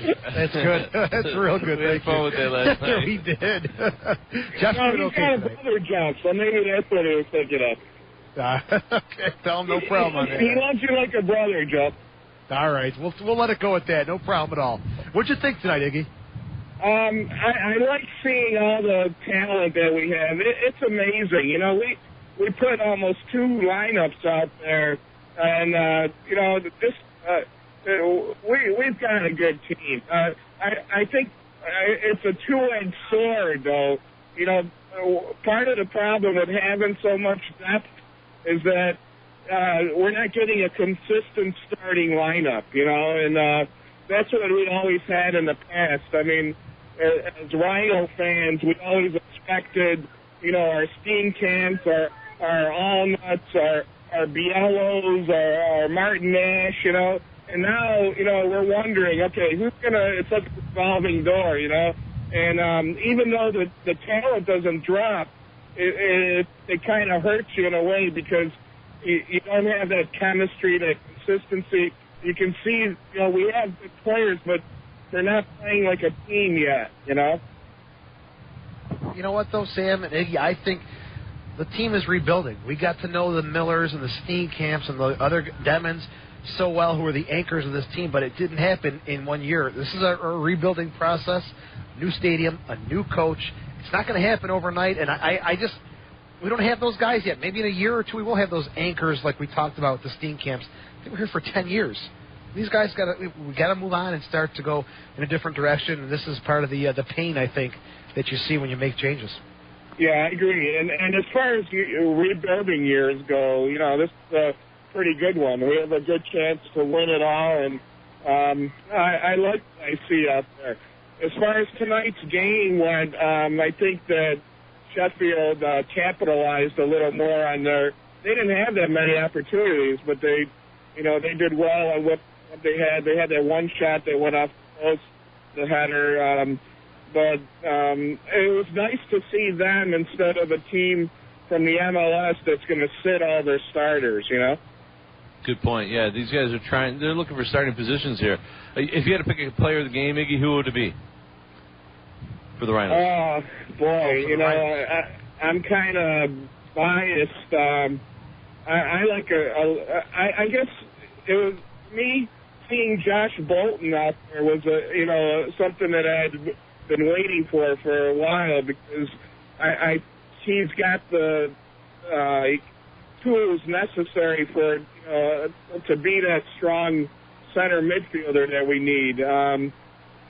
Dombrowski did good too. I'm not sure he's got that forward team mentality though. He likes to hold up play a lot and control the ball, whereas I like a more attacking approach, and that's why I personally would give the nod to Bolton over Dombrowski, just because Bolton, I think, is an attacking-minded centered midfielder. Iggy, we appreciate the call as usual. Thank you very much. The number here again is 222-9393. Dombrowski, he's young. Bolton is young, and a guy who's going to be that attacking midfielder, Sam? You got to have, what's the word that I can say this be positive? Cojones, you know what I'm talking about? I don't know if you can say it on the radio. Well, you got to have those things to go forward. Josh Bolton looked great to me today, but Neil Dombrowski, the positive about him is that he was drafted by the Milwaukee Wave, the 2006 indoor soccer draft. Stop. Erase that from the book right now, please. Would you? Let's go to the phones now and speak with Josh Bolton, who got some game time tonight and did a very nice job for the Rhinos in midfield. Josh, welcome to the post-game show. You're on with Joe Giuliano and Soccer Sam. How are you tonight? I'm good. Thanks for having me. Well, you got some game time tonight, and as the game went on, you made a great cutback move. You opened yourself up for a left-footed shot, and seemed to get much more confident as the game went on. Did a nice job. Is that how you felt out there? I felt good. I felt I didn't practice this week actually because I've been sick, so I was a little worried that I'd be fatigued. But as you said, as the play went on, I felt more and more comfortable out there. Josh, I mean, like just a flu kind of sickness? I had strep, yeah. Yeah. The other players on the team, is it? No. Just you're the only one. Yeah. No, Josh. I think out there, man, you look like a tall Carlos Valderrama. I love the way you control the ball. I saw it in the Legends game here when you played against Lennon Steenkamp and the boys. I think you could easily play that role, man. But you gotta work on putting like all those rubber bands around your wrists and get that whole Valderrama look. Pretend you can't speak English. Fans love that stuff. Coaches love that. Work, yeah. Josh, you had a great career, obviously, high school-wise here in Penfield. What was it like, getting out there in the field? Little butterflies, a little nervous definitely, making your debut? I went in the locker room at halftime, and I was waiting to hear like halftime speech, and then he told me I was going in, and I definitely got a couple butterflies. But once I got out there, I just ignored them, and I just tried to play my best. So. Growing up, you basically grew up as a Rhino fan. I mean, as a kid. Yeah. I mean, who was your idol or your favorite Rhino growing up? I'd have to say Steenkamp, just the way he held down the midfield, and he was just a steady presence in there for so many years. So yeah, I'd say him or Miller, obviously. So. Josh, you're getting a lot of positive comments about your play in central midfield. What do you prefer? An attacking role, a defensive role? What's your preference on that? I think I prefer a defensive role. I played attacking center mid in high school. I just don't think that I have the speed or just to get into the box as much as Kelly wants. So I'm liking playing defensive center mid right now. Josh, congratulations. You did a great job, and you showed well as a local boy. We're proud of you, and best of luck. Thank you very much. Hey, Josh Bolton joining us here tonight. Got some game time, 45 minutes coming up off the bench for the Rhinos tonight, and I thought he had a left-footed cracker there for a second, Sammy. Oh, he looked up, he was going to do it, but it just didn't happen. But I like the kid a lot. This is what Coach Calloway was talking about. I mean, he loves developing young talent and bringing them up. You saw Kramer in there tonight, and Ambersley. I mean, there's some young guys there, Dombrowski. But I think Josh Bolton, man, and any other team in this league, he probably would be in maybe the top 12 guys. Thank heaven you're not a mentor, though. Thank heavens. Grow the hair out. Pretend you don't speak English. It works. What are you talking about? I'm telling you. Josh, do the opposite of what Sam says. No. You'll be fine. Josh, seriously, you got to do that. Josh Bolton, no. Over the years, though, you know how many Rhino players I met that the first time you meet them, they can't speak English. The next day, they have better vocabulary than I have. All right, Sam, let's go back to the phones. The number again is 222-9393. We have Andrew on the line. Hey, Andrew, how are you tonight? I'm not bad. How are you guys? Very good. Thanks for calling tonight. What did you think about the match? Well, I'm a Sheffield Wednesday fan. I'm calling from Sheffield in England. Great coverage. It was really good. Enjoyed it quite a lot. It's just really, from an England perspective, it's really, really good to hear that football is getting really big over in the States as well. It's I know it's like it's all hockey, basketball, and baseball over there, but someone so passionate about football over there, it's really refreshing, to be honest. Andrew, you're calling from England right now? Absolutely. So what are we, about 3, 4 o'clock in the morning? It's just about 3 o'clock in the morning, yeah. Now, did you listen to the game on the website? We certainly did, yes. Exciting game. You guys got a nice side club, and I think it's unfortunate for the Rhinos. We caught you guys on the third game of your U.S. tour because as each game went on, you guys looked much sharper. Well, pre-season is all about fitness, to be honest. And as long as we're looking fit and sharp and everything, that's what all we care about. We're playing Middlesbrough, who are a Premiership side in the next couple of days, so that's good. But we struggled last season, and I just think if we get off to a good start, it'll be all right. But it's good playing that. Good knowing that we're playing some decent teams, and a lot of people are watching them and having a good time watching it as well. I think there's a few Wednesday fans over there as well tonight, so that's always good news. But no, it was a good listen to it at this ridiculous time of the morning. It's so great. The whole story behind them coming to the States for this little tour here, how'd that all develop, do you know?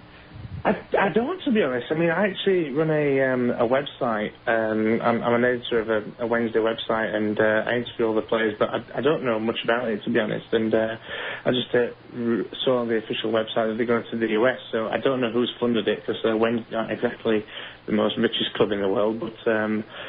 But no, I think it's great. I mean, obviously they're not as big as Manchester United or Chelsea or Liverpool, but Wednesday over in the States, that's a massive, massive thing for us. And we've got Frankie Simek, who plays in right back. He's a good player, and he's a US player. And I spoke to him a couple of weeks back before the end of the season. He was hoping to get into the US squad, but obviously didn't make it. But no, to be honest, I think it's great that we can get over to the US for the pre-season. Hopefully we can do it again in a couple of years. Andrew, how about your goalkeeper situation? I think last year you guys were blessed with Scott Carson on loan from Liverpool, and now Adamson's going to try to be the number one man. What are your thoughts on that? Carson was fantastic for you guys. Carson was excellent. To be honest, he will be an England number one in the next few years. I will definitely guarantee you that. But at the moment, our goalkeeper situation is not looking that good, because Adamson's all right, but he's not brilliant. Carson is a different class. Carson can play in the Premiership without a doubt. We've had some decent keepers down at Hillsborough in the last couple of years, but I think we've got to get one sorted in the next week or so before the season really starts off. Otherwise, I think we're in trouble. You guys, August 5th, Preston North End. Is that a big rival for you guys? Well, in England, we've got the Pennines, which is Yorkshire's on one side, which is Leeds and Sheffield, and the Pennines on the other side is Manchester, Preston. It's not a massive rivalry, to be honest, but it's a massive game for us. I think last season we struggled quite a bit, and hopefully we can do a little bit better this year. I think we will do. We've brought in some good players. Lunt sounded like he had a good game today, so did Bagara, and we've got a few other players who have been injured. So hopefully, I think we'll do all right. I mean, Sheffield United got promoted to the Premiership, and we've just got to make sure that we can stabilise and carry on doing exactly what they did. You know, as part of the tour, Andrew, Soccer Sam and myself are going to be honorary broadcasters for Sheffield Wednesday. Imagine that. They'd be like, these crazy Americans. What are they talking about? Well, I've actually, in one of my former jobs, I used to work for a big sports media company in England. I interviewed John Harkes. I'm sure you know him. He was a great guy, and he speaks nothing of good about Sheffield, so hopefully he's sent the gospel over there. Yeah, soccer has definitely taken off, and Harkes is a huge part of that. And he had a great appearance, didn't he, at Wembley Stadium with Sheffield back in '91? He did. He was the first US player to play at Wembley, I think, and he played on right midfield against Manchester United. We won that day. And he was the first American to score in the League Cup final in '93. But no, Harkes was great. He's one of my favourite Wednesday players of all time, to be honest. So good luck to the guy. Well, Andrew, listen, I have a close friend in England. If you see her, you have to say hello. Victoria Beckham. Her and I are real tight from way back when she was with the Spice Girls. So if you see her, man, tell her Soccer Sam a little shout out. All right, my man? Well, I saw her last night. She can't remember you, to be honest. Andrew, thank you very much, and go Owls, okay? No worries, guys. All the best. All right, thanks a lot. And great call from England, almost, 3 o'clock in the morning.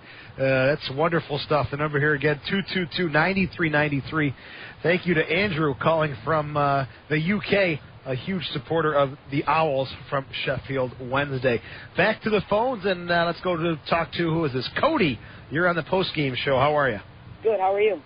Good, thanks for calling. And were you in attendance tonight? Yes, I was. What'd you think about the match? I thought it was an okay game. We lost our two creative midfielders, so I think we should go out and market and find a new one. And I'd give props to Josh Bolden. He played awesome. He held up the second half for us. And I think Steele should have had that goal all day. He was like in the sixth. But, stuff happens. And I love Boom Boom. He got so much fire when he plays. He's always all over the place, and he's always at the right spot at the right time. They give awesome crosses over to him, and he's usually right near the ball, so pretty good. I got a shout out going out to Emily DeMario. Emily? Yes, Emily. Emily DeMario. A little shout out? Yeah. Girlfriend? You like her? Kind of. Yeah? How old are you? I'm 16. 16? That's cool. Sounds like he's 25. These young kids today. They know their stuff, though. I'm amazed. I mean, Cody, you play soccer? Yes, I do. I play for the Grease Cobras and varsity for Kendall. And for Kendall? Yes. High school soccer for Kendall? Yeah, it's my high school. It's kind of small. You guys going to have a good team this year? I think we're going to have a pretty good team this year. A lot of us, we got 11 seniors, so wow, we're pretty good at soccer, so we should do pretty good, I think. Hey, well, Cody, when your high school season starts, don't forget about the Rhinos. Keep coming. You got to juggle both things, all right? I love the games. They're so fun. And I don't see why none of the other fans are like the England fans today. They're hilarious and they're awesome. But then we moved them behind the Stampede. I don't know what that was about. We have security guards watching the whole time. I was broadcasting the game. I didn't see them move behind the Stampede. But if that's the case, that's kind of strange. Yeah, one of the other fans spotted them out because they were in a huge group over in the bleachers. And the second half, one of the security guards made a move thing. Because that's where the atmosphere was pretty behind cool the Stampede. tonight. Well, I hope the security guards didn't move them. I hope they wanted to move on their own. It's kind of not showing great hospitality to a wonderful group of fans who made a huge trip here to the States to follow their beloved Sheffield Wednesday. Yeah. Cody, thanks for the call and best of luck this season. Thank you very much. Good luck with the with Emily DeMario. Good All luck. right, Cody. Emily, if you don't go for Cody now, I don't know what's going to happen. That guy's romantic. He is smooth calling the post-game show. Let's go back to the phones. The number here, 222-9393. Steven, you're on the post-game show. How are you? Hey, I'm good. How are you? Good. You come to the game tonight? Yeah, I did. I'm actually a big Sheffield Wednesday fan. I drove up from Connecticut with my dad and my brother.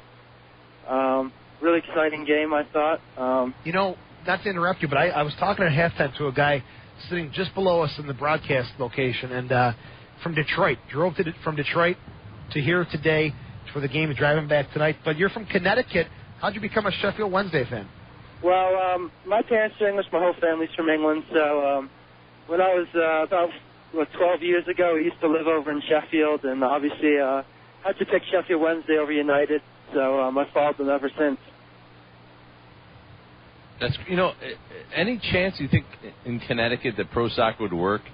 Hasn't worked in years, but I went to an exhibition game there years ago, and the crowds were into it. How's the support for the game of soccer in your city? Well, I'm from down small town, so I think the problem in Connecticut is it's just so spread out, and we don't have a lot of big cities, Hartford and New Haven, but I mean, we have, I live near Mohegan Sun. There's a women's basketball team there. And I've been to a couple games. There's good support for that. So, I don't see why the game of soccer can't be successful again in Connecticut someday. Well, you made the trip up from Connecticut to our brand new soccer stadium, Paytech Park. What'd you think about the venue? I was very impressed with it, actually. Yuri from Eurotech actually invited us up. My dad's good friends with him, and I was very impressed with it. Good facility. Great fans you got here, and I'm just very impressed overall. Steven, anything else? We appreciate your call. Yeah, I just wanted to say I was very impressed with the two guys up front in the first half, Connolly and Charles. I thought they worked really well together. Watched the game last night as well, and I thought Connolly did a great job. I was a little disappointed he got taken off just after halftime. But I just don't think the midfield's pushing up enough to support them, especially in the second half of yesterday's game especially. That's a good point. Steven, thanks for the call, and have a safe drive back to Connecticut. We appreciate you coming in. Yeah, thanks a lot. Take it easy. You made a good point, too, that one thing I noticed between the Rhinos and Sheffield Wednesday is the gaps in the midfield and defensive, not even the Rhinos, USL First Division teams. Sheffield Wednesday was so compact. Even if they were attacking, they had to rush. Their speed and coming back and recovering and getting their shape was incredible. I was very impressed by that, and there was no gaps at all. They just found themselves nice and compact, and very impressed with the setup of Sheffield Wednesday. And it's a tough league to play in. You're one league below the Premiership, Sandy. It's tough, and you're right. Speed is big. I mean, these guys, you got players trying out from all over the world, so you got the cream of the crop to choose from. A little different than our league right now. I mean, the money is not where it is there, right, and the opportunity isn't there. So, I mean, you're not going to get those kind of players right now, but it will happen soon. What do you say we do trivia before we go to break? Let's do it. All right, your prize package includes 4 tickets to the Rhinos and the Seattle Sounders. You can pick up the prize package at the Fickle Studios in High Falls. Tonight's trivia question. I'm sorry, Tom or Sam? Must be over 18. Okay, thank you, producer Sam. Your chance to win 4 tickets to the Rhinos and Seattle. You must be over 18. Not 17, over 18. Here's the question for tonight. The Rhinos have played the Seattle Sounders 11 times. They've got 5 wins, 5 losses, and 1 tie against Seattle all time. How many goals have the Rhinos scored against Seattle? Wow. All time. Give us a call. All time. How many games? 11 games. 11 games. Give us a call, 222-9393. We're going to take a break. Soccer Sam's going to munch on something here. I'm going to have a drink, and we'll come back and take more of your calls on the Nextel Direct call-in show, driven by Auto Depot and Auction Direct on the Rhinos Broadcast Network.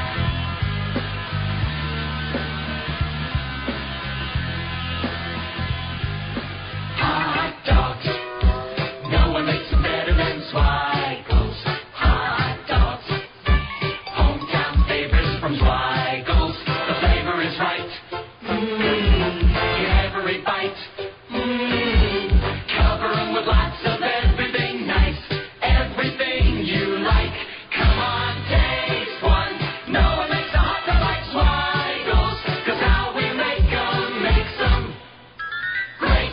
Your Rhinos will collide with the Seattle Sounders on Friday, July 28th, 8 o'clock at Paytech Park. This game is presented by Farish. Immediately following the game, enjoy a fireworks display. Visit the Rhinos website at rhinosoccer.com and click on the Zweigles link for a special ticket package offer. For tickets, go to the Paytech Park box office, Ticketmaster.com, or call 232-1900. That's 232-1900. Soccertown, USA. Your team, your turf. What if you celebrated getting things done in your office the way you celebrate on the field? We won the pitch. It'll be our biggest client ever. Ooh, that's cold. Perhaps some celebrations are best left on the field. But when you hear this, you'll know things are getting done. To learn more about how Nextel can help you get more done, call 888-98-NEXTEL or visit getnextelnow.com. Nextel. Nextel, proud sponsors of your hometown team, the Rochester Raging Rhinos. Sold is the word you hear most at Auction Direct USA because we're the only place you can buy quality pre-owned vehicles for the same price we sell to dealers at our online auction, plus $3.99. Trade in your existing vehicle toward your auction purchase. Get financing and extended warranties. There's even a 3-day money-back guarantee. So come experience our completely customer-driven sales process only at Auction Direct USA, America's public auto auction. AuctionDirectUSA.com.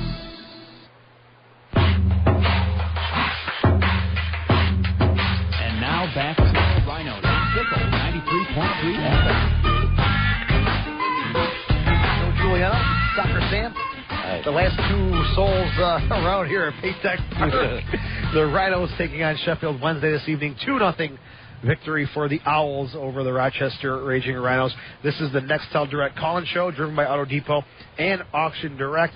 Trivia is out there, folks. Your chance to win 4 tickets to the Rhinos and Seattle next weekend. The Rhinos are 5-1 all time against the Seattle Sounders. How many goals have the Rhinos scored in those matches? Give us a call, 222-9393. Trish, you're on the post-game show. Welcome. How are you tonight? Fine. Thank you for calling. Thank you. Did you come to the game tonight? Yeah. What'd you think? Well, it'll be more exciting next weekend when a whole bunch of us go together. So Get the group out, get the party going, and are you taking a shot at trivia tonight? Sure. Are you 18? Yes. I sure hope so. Just want to make sure, because Sam, our producer, he's tough. He's tough. He's the show police officer. I need your ID, please. How many goals have the Rhinos scored against Seattle all time? I'll say 9. 9 is a good guess, but not correct. Okay, Good thank try, you. Trish.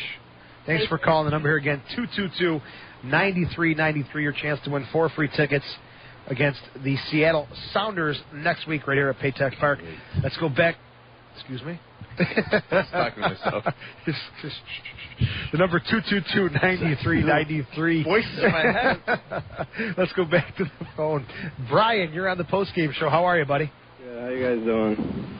Good. Thanks for calling tonight. What'd you think about the game? I thought it was good. It's nice to see some English teams come over to the States and play us. I have a comment, though, about the food. How come we can't get a hamburger? All we can get is cheeseburgers. Sam, you're the food expert. You help me on this one. They only have cheeseburgers, no hamburgers, right? That's it? Yeah, I asked the manager. He said, yeah, it takes 20 minutes to make a hamburger. Well, you ever think about just taking the cheese off the cheeseburger? It's a hamburger. He said that the cheese comes already on the hamburger. I was like, yeah, you could probably just take the cheese off. He's like, no, it'll take 20 minutes. All right, Brian, we'll pass that along to the Rhino staff. This is a soccer post-game call show. Again, the Rhinos office number is 454-5425. I don't mean to cut you off, but I don't have an answer. I hate when that happens, though. When there's cheese on your hamburger? Yeah. I don't have an answer, Brian. I'm sorry, but the Rhinos office, again, 454-5425. I can't answer that question. I answered it for him. You just take the cheese off. With your hand or with a knife? With your hand. You just take it off, and if you don't eat cheese, you throw it away. What if it's melted? You just scrape it off. All right. It's a big deal. Let's go back to the phones. Thanks. Margie, you're on the post-game show. How are you tonight? We're getting silly here. Hello. Margie? Hello, Yeah, how are you? hi. Thanks for calling. What'd you think tonight? Well, I thought it was a little frustrating. Because? Well, I don't know. I just feel that this one guy on the right wing is always open, and they're not passing over there. Talking about who? John Ball, number 13? See, I'm not sure the net. Yes, that's right.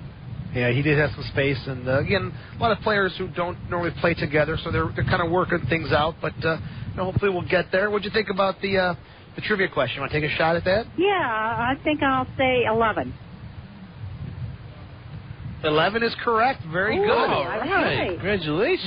You know what? It's funny because you're the 11th caller on the show tonight too. Oh, and you know what? 11 My is grandson correct. was number 11 too. See, isn't that perfect? Wait, Sam, Yeah. ask her the question. Is Yep. she? Are you 18? Yes, I'm 18. All right, Sure. you're safe. You're safe then. Margie, Okay. you got 4 tickets to the Rhinos in Seattle next week. Congratulations. Thank you. It's a special start time, I believe, next week. 8:05. 8:05, which gives people a chance to go out and do other things and show up at the game a little later. It's Maybe kind of nice. come get dinner here, have a cheeseburger here. Yeah, have a cheeseburger here, right? Yes, there's Oh, going to sorry, be a little hamburger. tribute to my grandson too. I think Ryan McPhee. Oh, really? It's your grandson? Yes. Awesome. So you're going to bring him to the game? Pardon me? You're going to bring him to the game next week? Ryan, there's a memorial tribute to him. Next game next Friday? week. This is Margie Perna, Jill Oh, okay, Perna, yes. and Diane Perna, mother. Oh, okay, yes. Now it rings a bell. I'm sorry, I apologize. Yeah, that's That's going to be all right. a wonderful tribute, and it's a class move, and our sympathies go out to you guys and the family. It's a class move. Well, I just think it's a great tribute too that the Rhinos are doing in the Euro. I'm not sure Tech? what the name of but they're going to contribute every year to a player that deserves to be most courageous player. Yeah, that's a nice award, and it's a great honor. And again, we're so happy that Ryan McPhee is going to be a tribute to him Friday. And I went to high school with I think Diane Perna is a little older than me at Arcadia. She was a great player too. So it's great to see that the Arcadia connection kind of comes back around here. Right. The Heat boys team are going to play too there, which is great. And Ryan played for that team, and they're going to play it before the game, I think. So we're all family going to be there, and it'll be a very nice tribute. Well, Marge, you got 4 more tickets to enjoy, and it's a very special evening. You have a great night. and hopefully we'll talk to you Friday against the Sounders for the special evening. Well, thank you. Okay, Margie, stay on the line, and our producer Sam will get your information as long as you're over 18. Thanks. Hi, Okay. Margie. Thanks for the call. Yep. The Rhinos have scored 11 goals all time against the Seattle Sounders. Lines are open, folks. Number is 222-9393, and Brian takes up one line. Brian, welcome to the postgame show. Hi, guys. How are you? Hey, buddy. What's going on? Good. Hi, buddy, Soccer Sam. Hey, buddy. What a night I had tonight. I had a report on the lacrosse team calling the Rhino game. It's a mess when I have to do that. But the game tonight, I thought it was a good game tonight. I thought that the Rhinos had chances, a couple of chances. I thought that they should have scored. But you know what? It's an exhibition.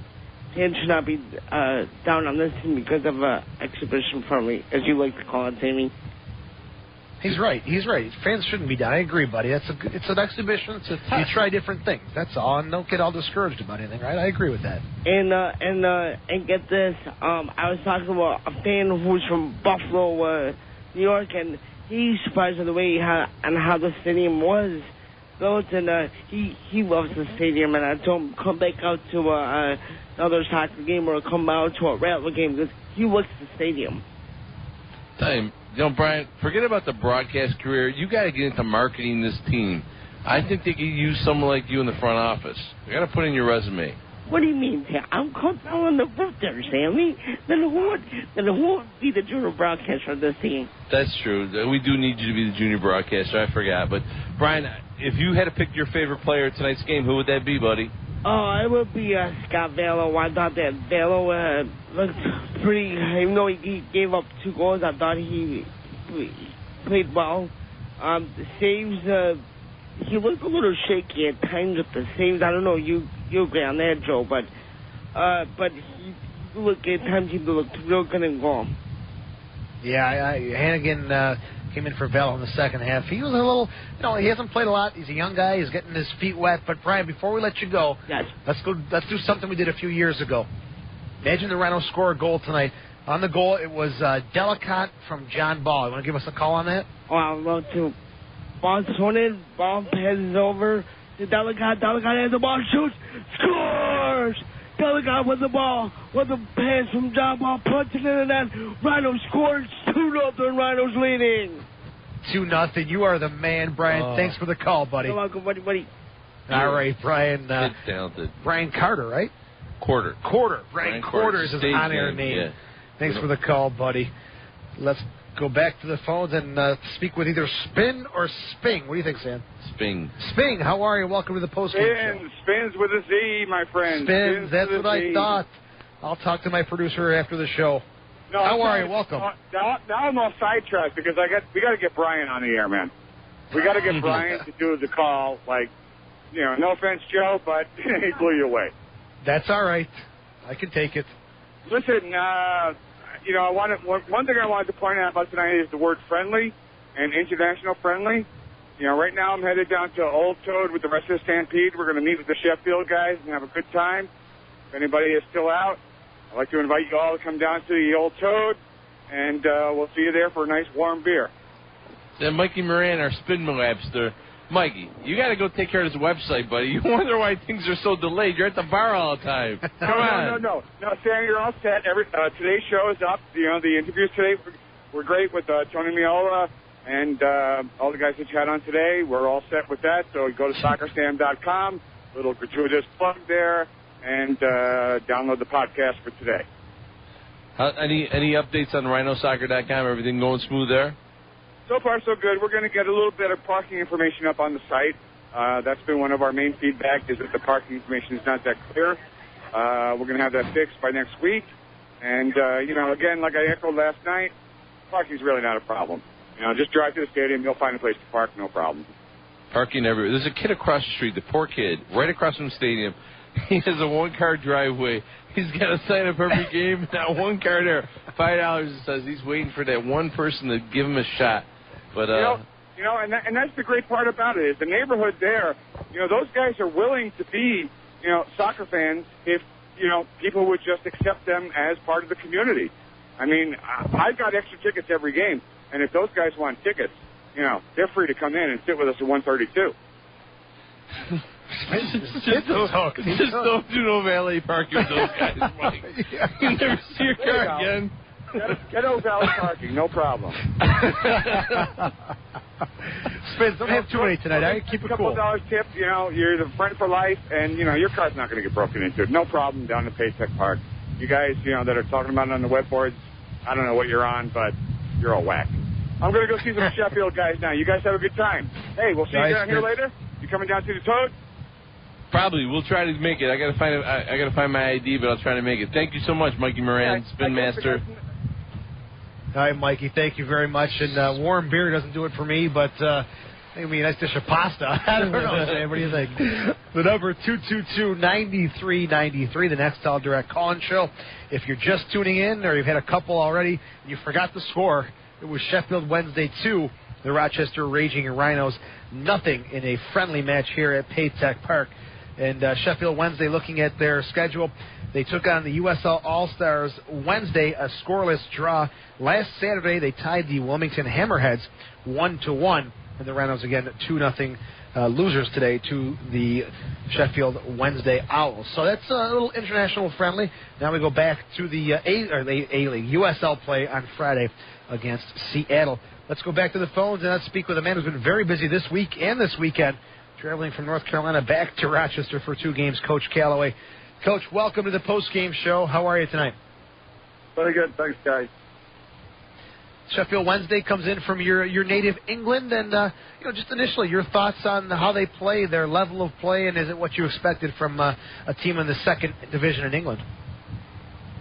Well, I think they're very clinical in what they do. They had 4 decent opportunities tonight. The McLean, the guy that scored both goals, had 3, hit the post with 1, scored twice. And that was the difference between the teams, I think. I was very pleased with the way the team played tonight in everything except our finishing. We didn't have a lot of chances. I think we had 4, they had 4. What you call real chances on goal.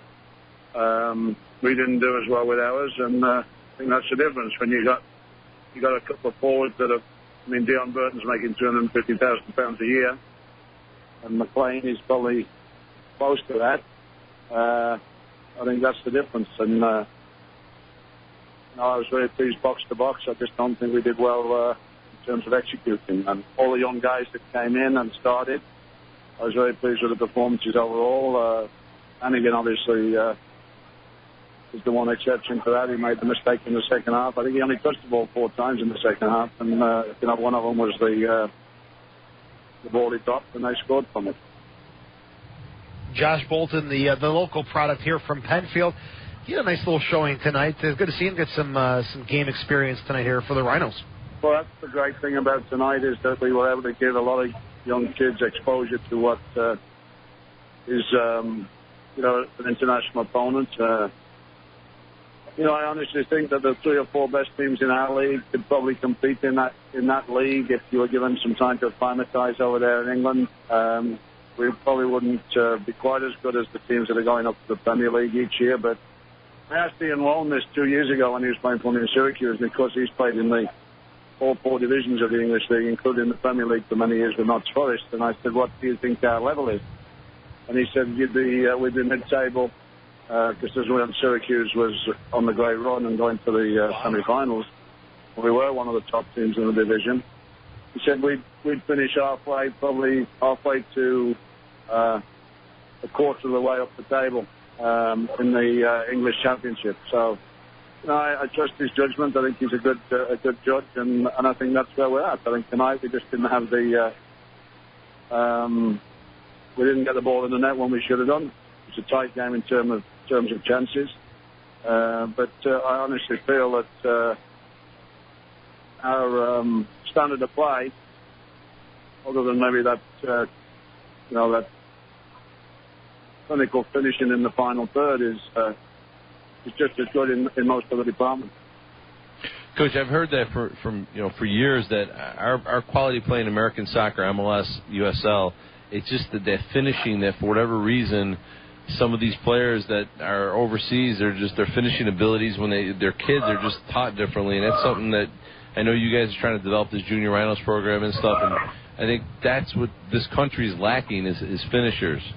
Yes, it's definitely the case, and I think we saw that in the World Cup, I think it's something that we have to work harder on. I think our heading skills, both offensively and defensively, weren't as good as Sheffield, in terms of just routine stuff. The passing with the head out of defense, this Sheffield are very effective in where they get the ball to each other from defensive headers. They don't just head it out. We don't work nearly enough on heading at the youth level. In fact, it drives me nuts because we got parents and doctors and writing papers and parents who are running leagues don't even let the kids. Some leagues they won't let them head the ball, and so it affects kids so that later in their careers they haven't had the routine training that they should have had in terms of those skills. And no other country in the world limits those type of skills and those type of activities in terms of practicing games like some of our leagues do at the youth level. Coach, Johnny Steele didn't get a chance, didn't play last night, wasn't feeling well. Tonight, the kid was just on fire, up and down. His parents are in town. Was he auditioning for his mom and dad? Was he auditioning for Sheffield, or was he auditioning for you? I mean, he just didn't stop running the whole game. Yeah, he only had a decent game tonight. He, I'll be perfectly honest. I told the kid, I said, the coach loves Irish players. He loves Scottish players.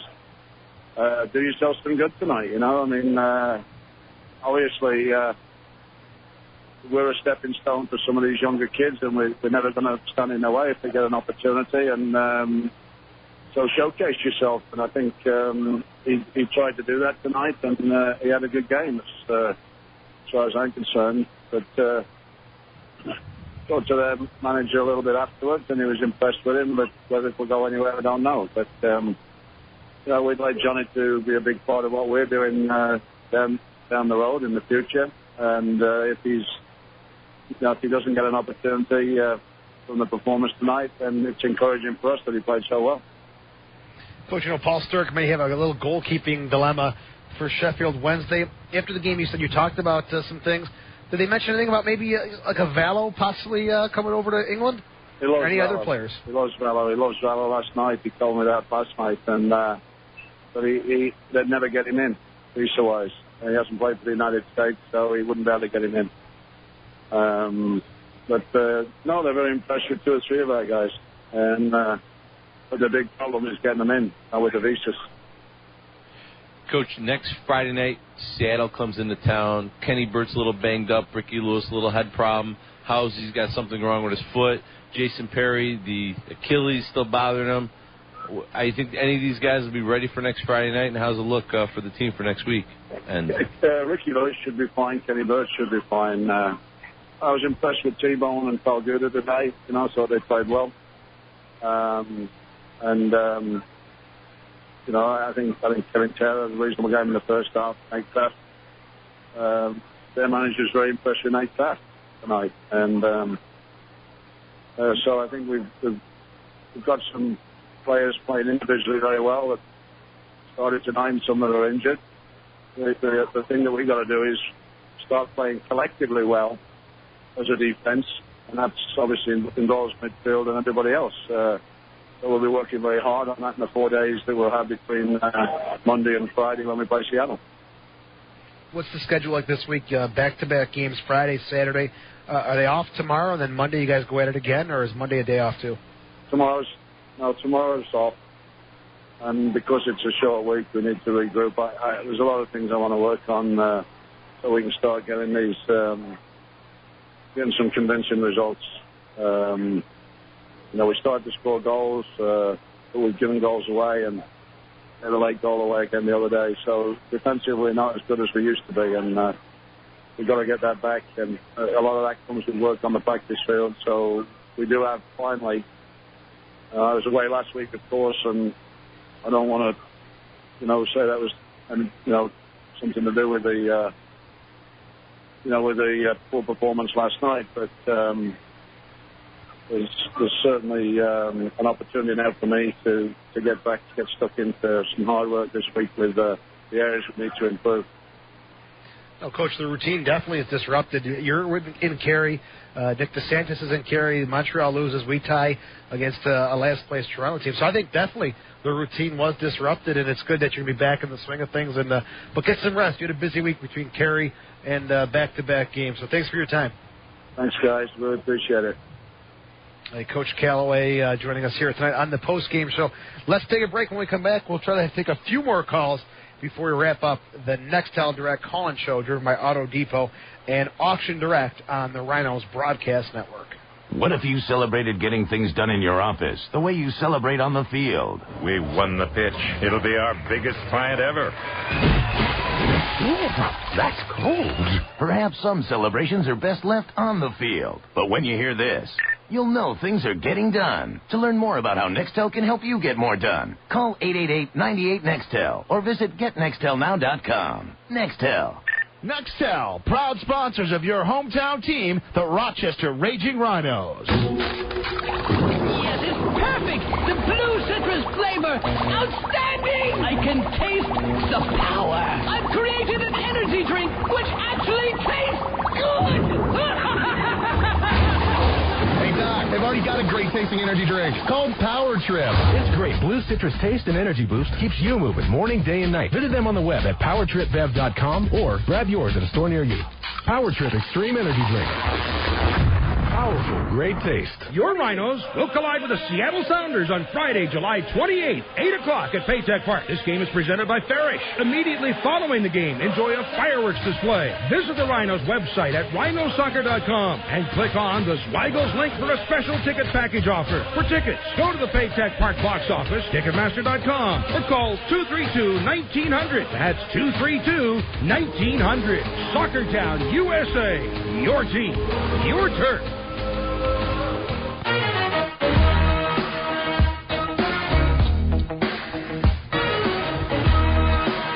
And now, back to the Rhinos on Fickle 93.3 FM.